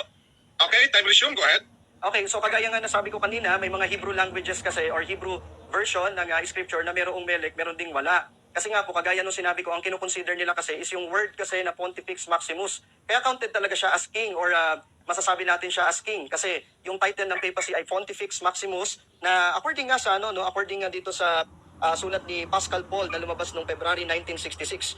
Ang title ng book ay Medieval Uses of Antiquity, the Classical Journal. Sabi niya kasi dito, it was subsumed, yun daw Pontifex Maximus, it was subsumed into the position of emperor in the Roman imperial period. So ginagamit nga rin yung Pontifex Maximus as equivalent ng pagiging emperor. And emperor is equivalent to king. Kaya wala kaming magiging problema doon. Okay, next. Papabalik ko yung ibang time ko po. Okay. Next question. Base ito sa ginamit dito na NBCWashington.com, Pwede bakit po bang, wala dito? sorry, Mr. Moderator, Moderator's time? okay, Yes, moderator's time. Go ahead. pwede po bang paki-post yung Okay, nakapost tayo. I mean, pakipost yung kanyang yung kanyang binabanggit po. Kaya ako, I-share screen? Yes, Share screen, you mean? nakakapag-post talaga ako rito. Ako rin nakakapag-post. Yan. Sige, makita ko. Yan. Okay. Titles of the Pope. Okay. Time resume. Go ahead. Okay, sabi dito, ito yung mga titles of the Pope. Bakit wala dito yung sinasabi mong Maximus, yung Pontifex Maximus, bakit wala rito? Kasi yun lang, ako na po ba, Mr. Moderator? Okay, go ahead. Kasi yan lang po kasi yung hinahanap niya. Diyan lang po kasi siya nag-rely. Kasi po pag pinag-aralan ho natin yung mismong yung mismong kasaysayan, ginamit talaga yung Pontifex Maximus. Hindi ko lang alam kung bakit hindi niya to nakita. Pero siguro para at least bigyan ko ng kaunting background, no? Para merong idea. Ang Pontifex Maximus ay about 380, natanggap na to ni Gratian ay Christian Emperor, na niresign niya yung title ng Pontifex Maximus. Ngunit, when Gratian resigned the title, Pope Damasus inassumed ni Pope Damasus. Pero, ngayon, it had been applied to popes earlier, but now the Pope took it as his right.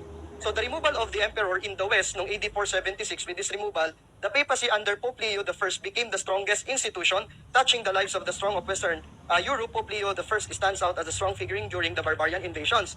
So sa mga sumunod, sabi niya dito, hanggang sa noong 538, sabi dito, the decree of Justinian, the letter of Pope John, acknowledges the decree of Justinian in which the emperor recognizes the papacy as the head of the churches in AD 533. The decree became effective at the expulsion of the Ostrogoths from Rome in AD 538. So, hindi kasi, Brother Jando, hindi natin kasi po pwedeng itali kung ano yung ito lang, dun lang natin hahanapin. Kasi marami talagang libro na pwedeng makita yung Pontifex Maximus. At yung Pontifex Maximus meaning head of the church din. No? So, I assume talaga na dapat alam mo yun kasi Catholic defender ka. So, much better, dapat meron kang idea doon. So, since tinatanong mo sa akin, bakit wala? Nakakalungkot kasi I expect na meron ka dapat alam tungkol dyan. Okay, time. Next question. Okay, ito naman, isa pa namang referensya, kukunin ko sa Word and Manak in the Book of Acts. Andito, the Pope's spiritual titles are Bishop of Rome, Vicar of Jesus Christ, Successor of St. Peter, Prince of the Apostles, Supreme Pontiff of the Universal Church, Patriarch of the West, Primate of Italy, Archbishop and Metropolitan of the Roman Province.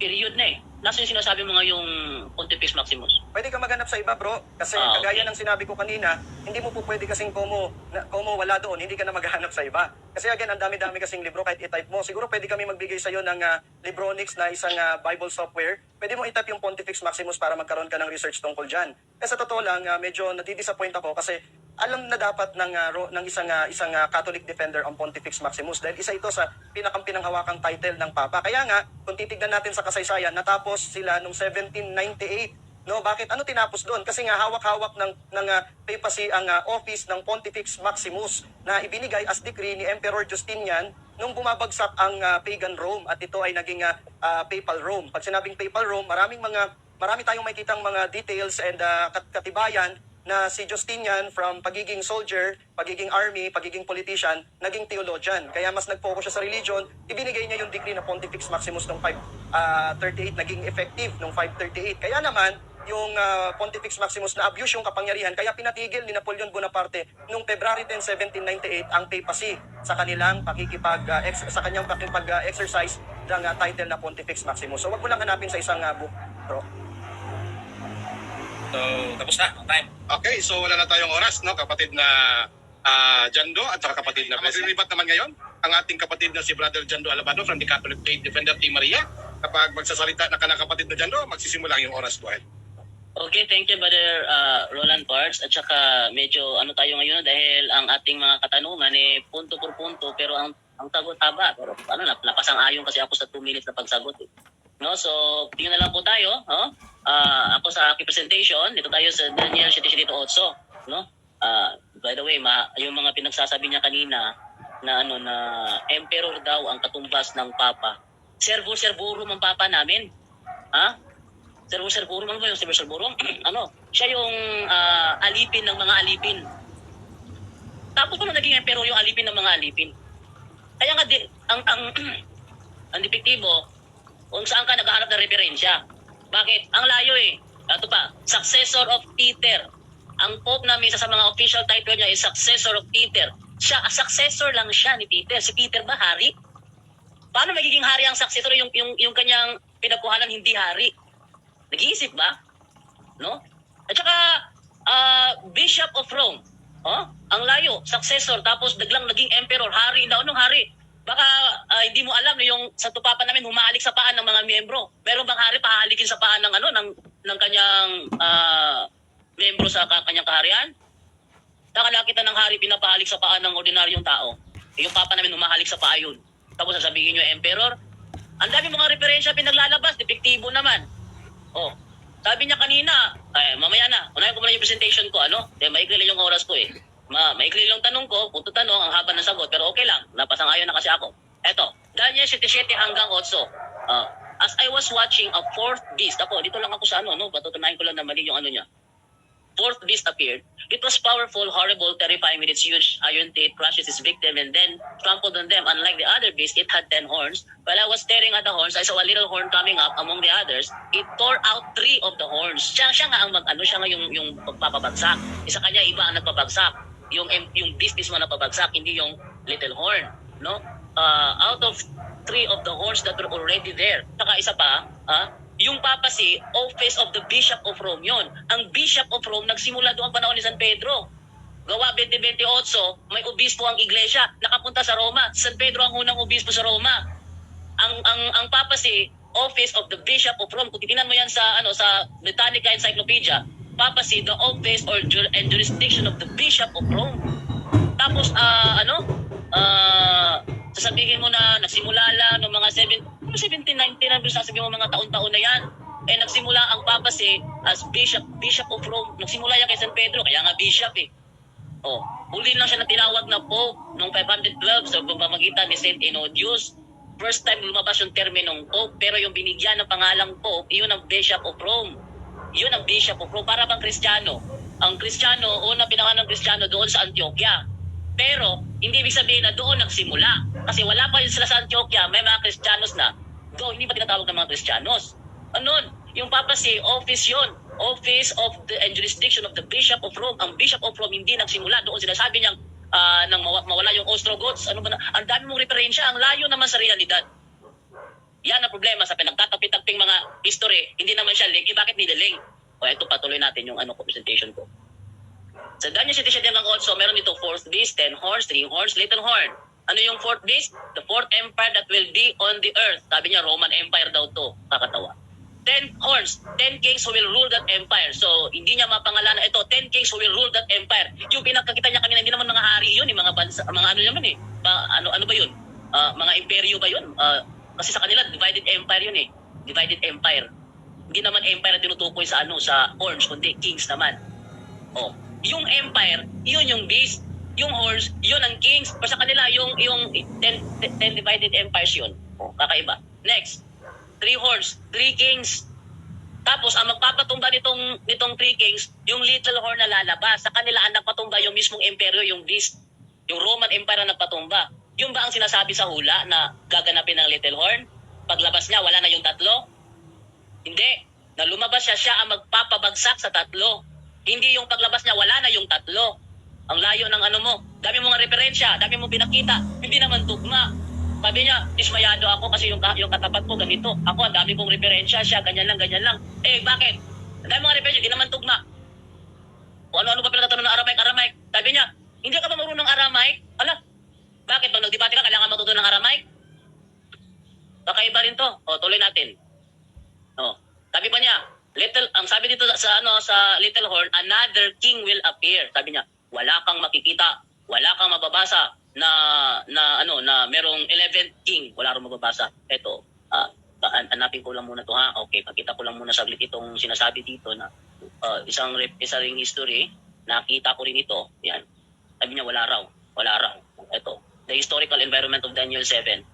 Asan na ba yung basahin ko na lang ha. The animal allegory concludes in verse 8 with the figure of another horn, a little one before which 3 of the first horns were plucked up by the roots. And behold, in this horn were eyes like the eyes of a man, and a mouth speaking great things. And the 4 beasts represent 4 kingdoms, and the one of which this horn is an outgrowth is interpreted to represent the Hellenistic kingdom established in the Middle East between 331 and 323 BC by Alexander the Great. Presumably the various horns are monarchs who arose in the historical sequence after Alexander. The identification of the 10 plus 1 equals 11 horns. Wala raw. Kahit saan ka magbasa, wala ka mababasa ang 11 11 kings. Wala raw. Ano yan? Oh, bakit meron ako naipakita? Sabi niya, wala raw. Ewan ko, ba't yung sinabing wala raw? Bahala ka sa buhay mo. Ito naman tayo, tuloy naman tayo rito. Oh, ayan.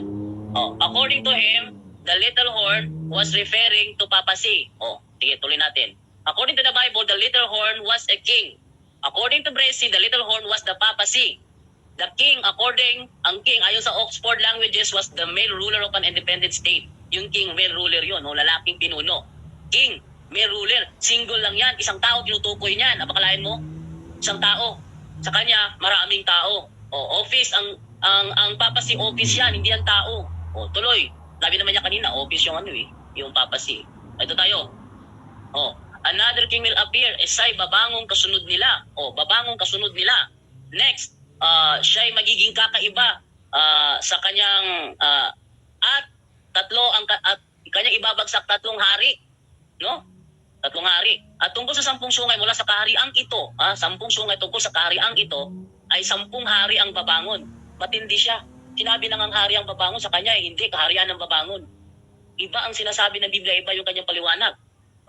At siya'y babangong kasunod nila at siya'y magiging kaiba sa mga nauna at kanyang ibabagsak ay 3 hari. Ibabagsak niya, siya ang magbabagsak. Yung sinabi niyang Papa C, hindi yun ang bumagsak sa 3 haring sinasabi niya kasi ang Roman Empire nagpabagsak.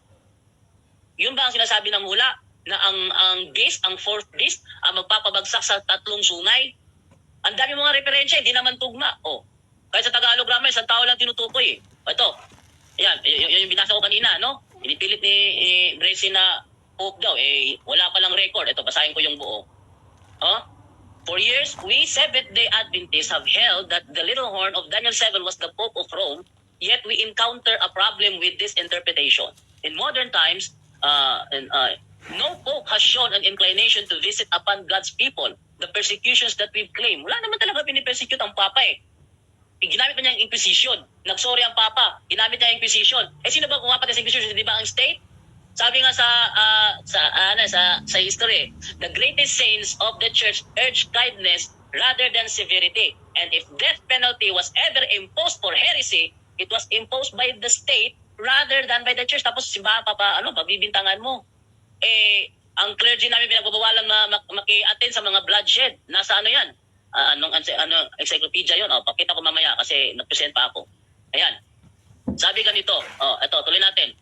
No Pope has shown an inclination to visit upon God's people the persecution that we claim the Vatican wants to do. For example, we Seventh-day Adventists, after a century and a half, are still worshiping on the Saturday Sabbath almost everywhere without interference. In America, the blue laws of decades past are gone. Even where there is resistance to our Seventh-day Adventist Sabbath, it has not come from Roman Catholics. Hindi galing sa Roman Catholics. Ano pa? Yes, ito pa. Tuloy natin yung sinasabi doon sa naturang referensya. The beast with 10 horns. The traditional teaching is that this beast represents the Roman Empire. Left. Sabi nila. Ano yun? 3 minutes. Okay. Roman Empire. With the Vatican as its contemporary manifestation. Yet, the Roman Empire is almost 2 millennia in the past and the Vatican is not a military power. Tamo? Ang Vatican is not a military power. Ito pa nakakatawa. Ito. The little horn of Daniel 7 is none other than Donald Trump. Hindi ko napipin sa'yo kung anong paniwalaan niya dahil tinanggi mo na yung sinasabing Adventist today. Natanggi mo na. Okay, titanggi mo pa yan. Hindi na babago ang nakasulat dyan na hindi nga ang Pope. Kaya mo, ano yung nasasabi niya kanina? Ang Pope daw nagpapanggap na Diyos. Ha? Ano nagpapanggap na Diyos? Successor of Peter lang siya. Pangalawa, ang Pope daw kinikilala na Diyos. Saan ka nakabasa? Ng official aklat na Katoliko na kami mga miyembro tinuturuan kami na Diyos namin ang Pope. Alam namin, I believe in God the Father Almighty, Creator of heaven and earth. I believe in one God. Tapos dadagdag mo yung Pope. Napakaano sabi niya, Pope change the Sabbath. Anong Pope change the Sabbath? Bakit hanggang ngayon ang mga Israelita, Sabbath keeper pa rin? Kung i-change the Sabbath. Paano nangyari? Change pa lang niya ang Sabbath. Bakit ganon? Hanggang ngayon, Sabbath keeper pa rin. Hindi gaya doon kay panahon ni Antiochus na talagang pinatigil. Pag nagsabat ka, papatayin ka. May ginawa ba ang Pope na ganon? Nagsabat, pinatay? Wala. Kung meron man napatay sa Inquisition dati, gaya ng Albigensian heresy, nagtuturo sila, marriage is wrong, free love and suicide are good. Kalahin mo, free love and suicide are good? Nagpaparami sila. Tapos yung kanilang membro na gaya sa Katoliko, pinabibigti. Matindi yun. Tapos ano pa? Ngayon, mayroon pa siya sinabi rito na yung Council of Trent ba yun? Nagpasimula doon sa pag-change the Sabbath ba yun? O Council of the Laodicea? Nagpa-change ng Sabbath. Anong pag-change of Sabbath? Panahon pa ni Bishop of Antioch na si Bishop Ignatius, ano na yung ano doon? Yung tungkol sa pag-change ng ano, ang mga Christians was no longer observing the Sabbath but living in the accordance of the Lord's Day. Kaya nahanap ko yung sinasabi nitong Inquisition para maipakita ko rin sa screen. Ayan o. Wala na. Hindi na maipakita. Ayun. Ayan. Wala na. Naubos na ang oras ko. Okay, time. Maraming salamat, brother. Kapatid na blessing from the Seventh-day Adventist Church. Ready ka na magtanong? 10 minutes is ready. Kapag nagsasalita ka, ay magsisimula ang iyong oras. Go ahead. Okay, salamat mga moderators. Brother Jando, pinipintasan mo yung paggamit namin or paggamit ko ng mga references. At kino-quote mo yung Adventist Today. Dahil sabi mo, daming referensya, hindi naman tugma. Ang tanong ko sa'yo, yun bang Adventist Today ay tugma sa aming pong pinaniniwalaan? Ang pinakita ng Adventist Today ay salungat doon sa tinitindigan mo. Bakit? Sabi mo kasi Pope, sabi ng Adventist Today, hindi Pope dahil wala namang ebidensya na nag-persecute ang Pope. Yun ang sinabi ng Adventist Today. Next question. Sana Okay. ganito, next question. So para sa'yo, ang Adventist Today ay official or controlled ng Seventh-day Adventist denomination? Ito ang sagot ko. Wala akong pakialam kung control ba siya sa inyo. Basta ang sinasabi, Mr. we Moderator. Moderator's time. Ang Objection. tanong ko po ay kung controlled ba o hindi. So ang sagot niya, wala daw siyang pakialam. Okay. Moderator's time. Bro Jando, meron tayong categorical. Sagutin ang ating tanong na categorical na kung control ba o hindi ng Seventh-day Adventist ang ano yun? Adventist Adventist Today. Today. Adventist Okay. Today. Okay. Go ahead, bro. Go ahead, bro. Okay, gaya ng sinasabi ko, wala sa usapan namin na strictoin sa categorical, ano? Ganito sabi ko. Ang sinasabi kasi dito sa ano sa Okay. kanila, Bro Jando, moderator's time. Nasa ano po yan eh. Ang, Yes, yes. di ba, ipinahabol mo yan, brother, ano? Yes, yes. Yes. Categorical question should be answered categorically. Pero Yes. sasagutin mo na tapos magpaliwanag. Yes, Sasagutin yes. mo na categorical kung control o hindi bago Yes, magpaliwanag. yes. 20 seconds ka. Time Control. consume. Kasi brother dyan to, kasi itatime natin. Okay, start. okay. Sige. Control. O yan. Okay. Ang usapan kasi kanina, pwede ipahuli yung categorical as long as sasagot yung categorical, pwede maunang paliwanag kasi di naman sa lahat ng panahon kailangan maunang categorical bago paliwanag. Mr. Yan ang Moderator. napag-usapan kanina. Okay.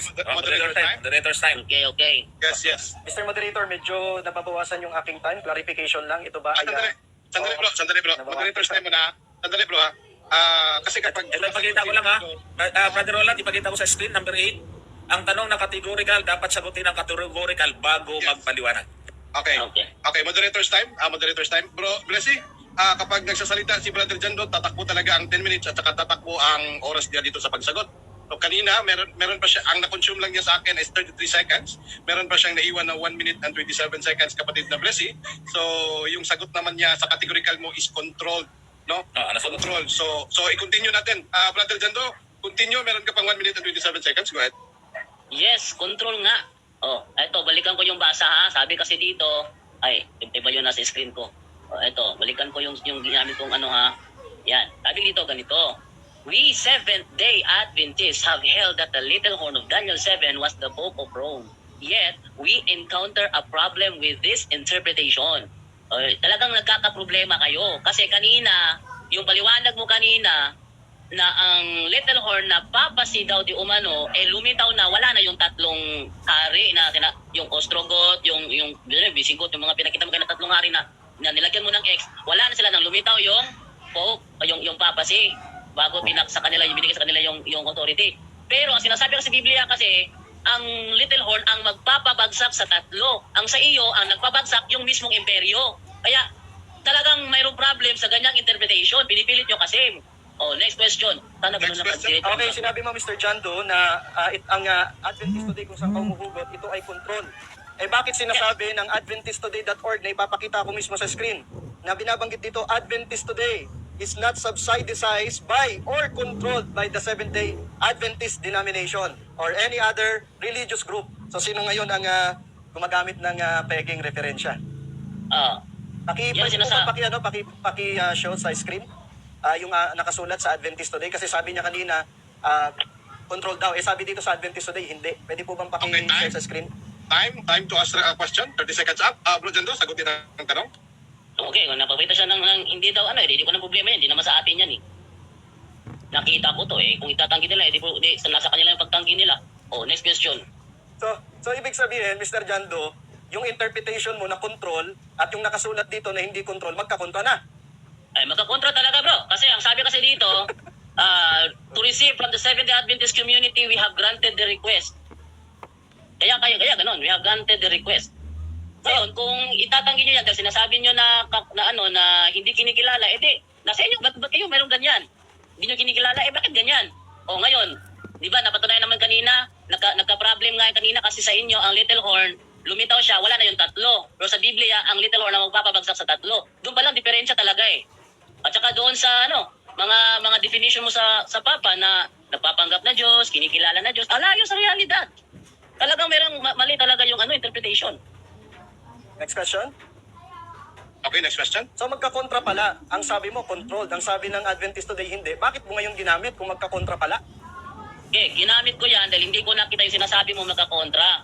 Ginamit ko siya. Ngayon, kung ginamit ko siya dahil na nakalagay dito, we Seventh-day Adventists have held that the little horn of Daniel 7 was the Pope of Rome. Hindi ba yan ang turo ninyo?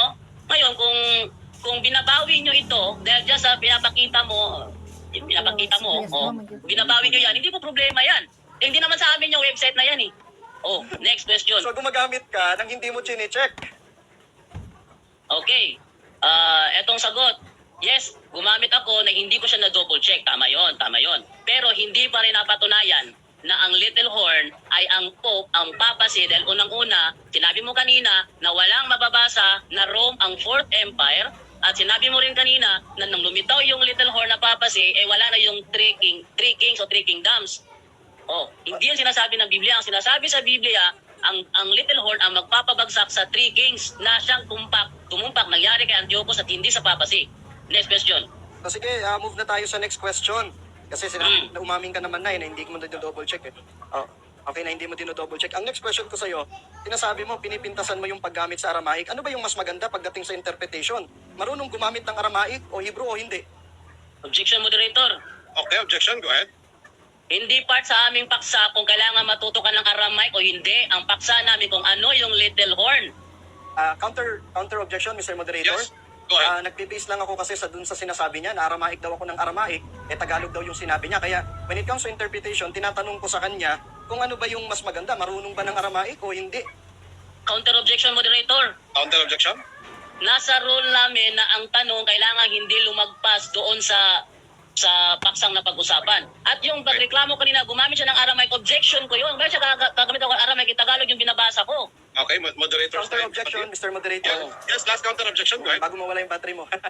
So, ang ano ko doon, objection, Mr. Moderator, since pinag-usapan kasi namin yung interpretation, which is ang pinaghuhugutan is yung DOT or Aramaic, no? Kaya ako tinatanong sa kanya, ano ba yung mas maganda?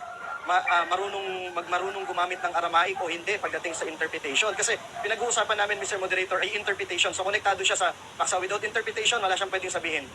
Okay, so moderator's time. So, ulitin lang natin yung paksa natin is Daniel 7:25, Papacy or Antiochus Epiphanes. Okay? So, yan lang yung paksa natin. Tapos meron tayong rules natin dito. Sana yun. Papahintulutan ang kahit anong tanong basta nasa paksa kahit hindi binanggit ng magkabilang panig. Brother Presi, paki-reconstruct na lang yung tanong mo, i-connecta mo sa paksa natin para masagot ni Brother Jando, no? Kasi meron tayong rules dito na pahintulutan ang kahit anong tanong basta nasa paksa na kahit hindi binanggit na magkabilang panig. So kailangan i-connecta ang tanong mo. Brother Roland, Okay? bigyan na lang natin ang last na objection na yan kasi naubos na sa objection eh. Okay. Na lang tayo sa Kasi pag-objection naman tayo bro, naka-time post man tayo, di ba? So walang oras na masasayang kasi naka-time post man tayo kasi puro counter. Gumagabi ka lang. Oo, gumagabilang. Kaya nga, sinabi ko na i-connecta na lang sa paksa natin yung tanong niya Okay. tungkol sa interpretation niya. So gagawa na lang siya ng tanong na yung gusto niya palabasin kasi alam ko yung gusto niya palabasin pero kailangan yung i-connect na sa ating paksa. So ang gagawin natin, tatapusin yung tanong, ang orasan na natin yung sagot. No? Oo, pero kailangan muna niya Okay, sige, i-connect sa paksa natin. Sige. Sige. Bro, Presi? Okay, Mr. Moderators, ang tanong ko kasi ay yung Aramaic, which is DOT. Pinatutunayan ko na ang binago doon ay yung part ng Ten Commandments, specifically yung Sabat, kaya nga Aramaic. Kasi yung Aramaic word doon ay hindi katumbas ng, yung DOT hindi katumbas ng word na Torah, which is generalized. So kung katumbas doon ay Torah, pwede na si Antiochus yun, na nag-Hellenis siya.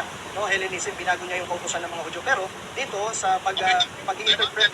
30 seconds, time up. Bro Jando, time to answer. Okay. Hindi ako sumasang-ayon doon sa ang Pope ang nagpalit ng Sabat dahil wala pa yung sinasabi niyang anong taon yon. Nasa year 110 pa lang sinasabi na ni Bishop Ignatius na ang Christians was no longer observing the Sabbath but living in the accordance of the Lord's Day. Yan ay nasa letter to Magnesian. Sinabi niya dyan, oh, if therefore those who were brought up in the ancient order of things have come to the possession of a new hope, no longer observing the Sabbath but living in the observance of the Lord's Day, sinabi yan ni Bishop Ignatius, walang pinakialaman ang Papa. Walang pinakialaman ang Papa sa Sabbath ng mga Israelita. Hindi pinakailaman ng Papa ang Sabbath na ibinigay sa mga Israelita. Samantalang, ang sinasabi sa hula, papalitan niya. Pinagpapalitan niya na ginawa naman ni Antiochus kasi pinatigil niya ang mga Israelita na mangili ng Sabat. Pag nangili kayo ng Sabat, patay kayo. Yun ang ginawa ni Antiochus na hindi naman ginawa ng Papa. Wala pang record na may pinatay ang Papa dahil nangilin ng Sabat. Kaya nga sinasabi doon sa Adventist Today, wala pang record na ang Seventh-day Adventist hinaras sa kanilang pagiging pag-Sabat keeping nila na ang pagharas ay galing sa Roman Catholic Church. Kaya nga hindi tugma. Ang dami ng referensya pinagpapasa, hindi naman tugma sa reality. Moderator, objection. Okay, objection. Okay, go ahead. Kaya kung ngayon, Mr. Moderators, Moderator, time pause muna, sandali ha. Objection time, 1 minute and 22 seconds. 1 minute and 36 seconds na consume ni Jando. So meron na lang siyang 24 seconds. So ano yung objection natin? Kaya ako ang tinatanong kanina, Mr. Moderator, ay yung DOT, yung tinatawag na lahat sa reference na ginamit ko sa Aramaic. Kasi pag kinonsider yun, yung original language na yun, babagsak sa interpretation na Sabat talaga yung binago. Kaya ang tanong ko sa kanya, ano ba mas maganda? Simple lang ano ba mas maganda? Marunong ka sa Aramaic pagdating sa interpretation o hindi? Okay, bro, sandali bro ha. I-follow up question mo na lang yan bro ha kasi meron pa man siyang naiwan na 24 seconds. Okay po. Okay, so pati pa ipatuloy na lang natin kasi objection man to. Pag objection, hindi ka dapat magtanong, objection ka lang. Okay? Bro Jando, 24 seconds, time remaining, go ahead. Okay, ito na lang. Ubusin ko na lang. No? The World Book Encyclopedia. Jerusalem is a city of 3 Sabbaths. Friday for Muslim, Saturday for Jewish, and Sunday for Christian. Kaya walang binago ang Papa dyan. Next question. Okay? So, last na yan. So, Mr. Moderator, kaya yung tinatanong ko sa kanya, hindi pa rin nasasagot. Okay. Ang sabi ko kanina, ang tanong ko sa kanya, maganda, mas okay ba na marunong sa Aramaic pagdating sa interpretation o hindi? Yun ang tanong ko Moderator, objection. Go ahead. Kanina ko pa inulit-ulit na yung kanyang tanong hindi link sa paksa pinag-uusapan kung Papa ba o si Antiochus. Okay. Ulit-ulit. Okay, moderator's time, no? Bro, Brissy, no, Counter nasabi objection, natin kanina. Mr. Moderator. Sandali, bago ko yan, no? I-connecta mo lang, bro, sa paksa natin yung tanong mo na iyan, bro, ha? Yan yung ano natin, bago ko tanggapin ang iyong counter objection. Okay yung tanong mo, bro, pero meron talagang objection sa kabila, which is, i-grant ko yung objection sa kabila kapag hindi mo na i-connecta yan sa paksa natin. Go ahead yung counter objection natin, Mr. brother Moderator, Brissy. yung counter objection ko kasi kapag inugat natin yung salitang Aramaic nga, lalabas nga na yung binago ng Little Horn ay Sabat, naging Sunday nga. Kaya nga, kapag yun ay kinonsider, kaya ang tanong ko, maganda ba, di ba, o categorical, maganda ba o tama ba na meron kang alam sa Aramaic or Hebrew pagdating sa interpretation o wala? Yan, Okay, categorical na lang. bro, Jando, 48 seconds. Go ahead, bro. Okay. Okay, hindi na kailangan pag-aralan pa yan. Bakit? Dahil hindi naman talaga pinalitan ng Papa ang Sabat na ino-observe ng mga Hudyo. Dahil until now, ang mga Jewish is Sabat keeper pa rin. Ayun ako pa sinabi, kanina ko pa ulit sinabi na walang binago. Ayun mo, Saturday Jewish, Sunday for Christian. Ang Sabat hindi inuto sa Christian. Next question. Ay, na naman yan, Mr. Moderator. Okay, so, mayroon na Papaguhin ko na lang, baka magpapakita tayo ng puso. Objection, no side comment. Hindi ako high blood. Hindi ako high blood moderator. Side comment yun eh. Hindi ako high blood. Okay, Alam bukso ka- ko kasi kanina bukso ka- ka pa rolling ng rolling siya. Ulit-ulit pa rin. Okay, sige. Okay, 24 seconds. Baka may last question ka pa. Last Siguro, last question na lang. Huwag mo lang habaan. Last question na lang, Mr. Moderator.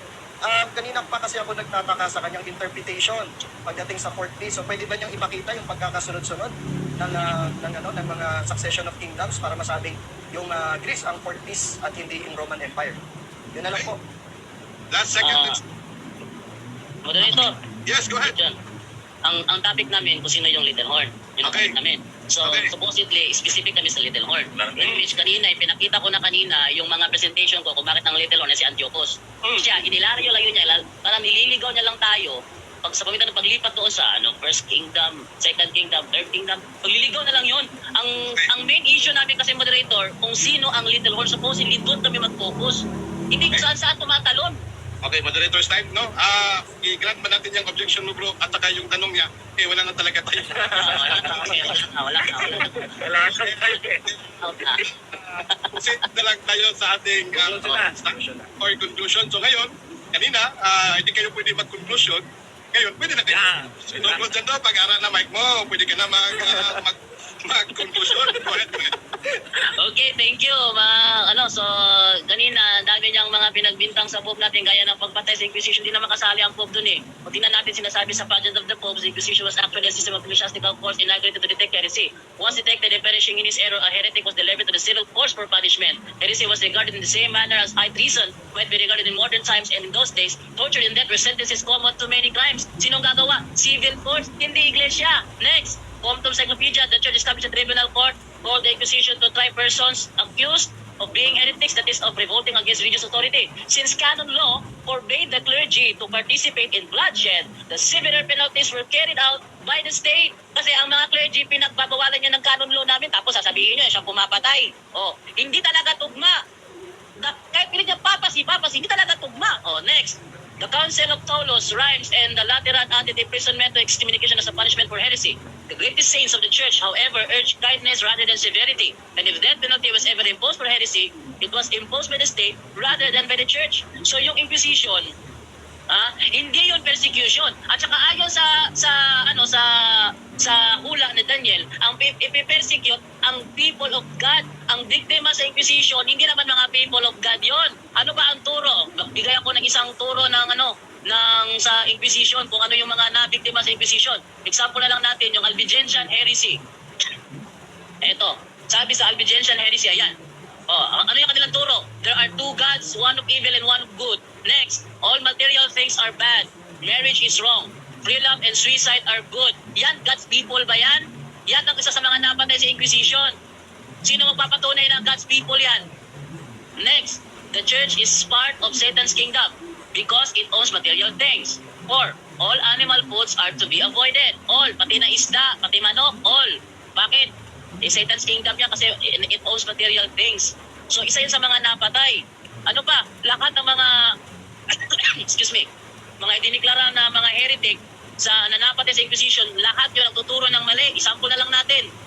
Yung Arianism, si Arius nagtuturo, si Kristo ay hindi tunay na Diyos. Biktima rin sa Inquisition din yun. Ano pa? Yung Arianism, hindi si Arius, yung Arianism. Naniniwala sa Arianism. Lahat sila. So, yung pumatay ng tatlong nauna sa kanya, hindi ginawa ng Pope yan. Ang paliwanag niya, ang pumatay, Roman Empire. Pangalawa, pinesecute niya ang bayan ng Diyos. Walang pinesecute ang Papa na bayan ng Diyos. Kasi naniniwala ang Katoliko na ang Katoliko ang bayan ng Diyos. Ba't pinesecute ng Papa? Tsaka pangatlo, yung Inquisition, hindi mga God's people ang mga nabiktima doon. Hindi. Pangapat, yung nagsabi na blasphemy sa Diyos, hindi kailanman nagsabi ang Papa ng blasphemy. Nagpapaka-Diyos daw. Walang turo ang Iglesia Katolika na ang Papa ay Diyos. Walang turo. Kahalili. Sinasabi ngayon, yung pinalit kay Kristo sa lupa, kahalili. Kaya ba ni San Pedro? Sinabi ni Kristo, pakanin mo ang aking mga tupa. Siya ang ipinalit ni Kristo na magpakanin ng tupa. Kaya Vicar, San Pedro, ang Vicar of Christ, napakanin ang mga tupa ng Diyos. At yung authority na yun, na tinanggap ni Pedro, yun ang na-success ng mga yun ang succession natanggap ng mga Papa. Never nangyari na ang Papa ay nagpapaka-Diyos at wala kaming turo na kilalaning Diyos ang Papa. Kaya yung mga pinakita niyang Aramaic na parang ibintang sa Santo Papa yung magiging Little Horn, hindi talaga tutugma kahit na anong referensya gamitin niya, kahit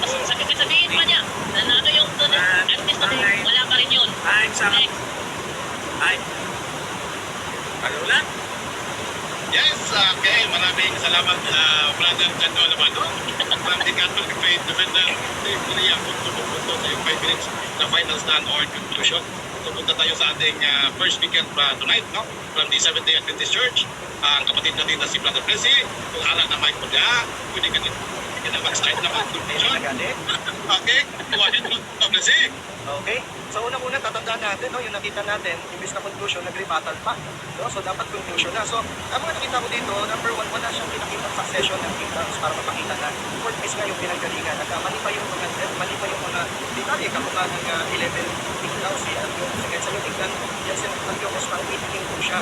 At kasi hindi niya po nabanggit yung mga binabanggit na hari at kung sino yung mga haring pinabagsak sa atin po. Pinakita natin kung sino yung mga bumagsak dahil interchangeably ang king and kingdoms. And then at the same time, mali-mali yung kanyang quotation. Kasi sabi niya sa akin, okay lang marami daw akong reference. Okay lang maraming reference kaysa wala kang referensya. No? Kasi ang laging binabanggit niya, anonymous. So kayo na po ang magtitimbang sa amin pong mga tagapakinig at mga taga-subaybay. And then at the same time, akala ko, former Adventist siya, pero hindi niya alam itong interpretation dito. Kaya nagtataka, kaya pala, hindi na nakakapagtaka kung bakit nawala siya sa Seventh-day Adventist. And then at the same time, ang pinakang problema niya, nagkukuha siya ng mga false references. And then at the same time, mali yung mga quotations. Alam niyo po, ang interpretation na ginagamit niya, ang tawag po dyan ay preterism. Pwede niyo pong i-research kung ano ang preterism. Yan po ay ginamit as a part ng counter-reformation ng Roman Catholic Church nung dumadami na yung mga Protestants. Kasi marami nang umaalis sa kanila. So they used the Council of Trent at ginamit ni Luis de Alcazar yung preterist interpretation para ma-reconcile yung mga Protestants. Kasi ang ginagamit noon ay yung historicist at natutumbok nila na yung Antichrist, Little Horn ay walang iba kundi ang papacy. So para maiwasan, they use that kind of interpretation. Pero ngayon nakita natin kung gaano kahina ng ganong interpretation. So siguro ito na lang po yung pinakang conclusion ko na kung po pwede po ay i-post dito sa ating screen para makita po ng lahat. Okay, sabi dito po, no, sabi dito that Protestants who accept the Bible as the only rule of faith, no, as the only rule of faith and religion should by all means go back to the observance of Sabbath. So kapag ikaw ay protestante na naniniwala na Bible in the Bible alone, dapat bumalik ka sa pangingili ng araw ng Sabat. By the way, ito ay Catholic Extension Magazine, the largest Catholic magazine published in USA, under the blessing of Pope Pius XI. So sabi pa dito, we Catholics do not accept the Bible as the only rule of faith. Besides, the Bible that we have, the living church, the authority of the church as rule to guide us. We say this church instituted by Christ to teach and guide men through life has the right to change the ceremonial law. Sabi niya wala daw pagbabago, wala daw ginawa. May rights nga daw eh. Ito mas papaniwalaan ko kaysa sa kanya.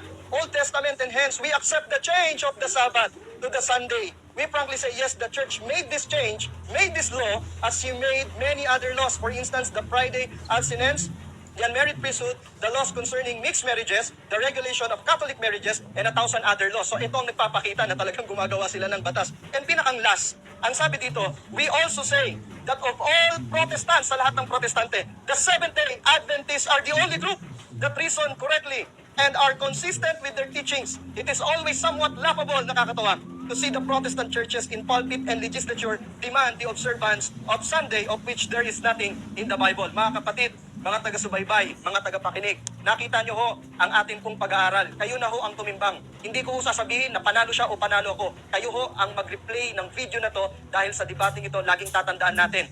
Kailangan mas mabigat ang referensya, kailangan sigurado. Sa kanya ang ginawa niya, hindi niya na double check. Hindi niya binibigyan ng importance ang mga original languages. Kaya hindi nakakapagtaka na napakaraming maling mga interpretation. Bakit? Kasi marami siyang mga dinidisqualify. Pag Tagalog ka, Tagalog na lang daw. Diba? Kaya kung titignan natin, again, uulitin ko po, iiwan ko sa inyo sa mga oras na ito ang desisyon. Pero naniniwala ako na hahawakan ng Panginoon ang puso mo para mag-decide at makita kung ano ang totoo sa pag-uusap na ito. Magandang gabi po.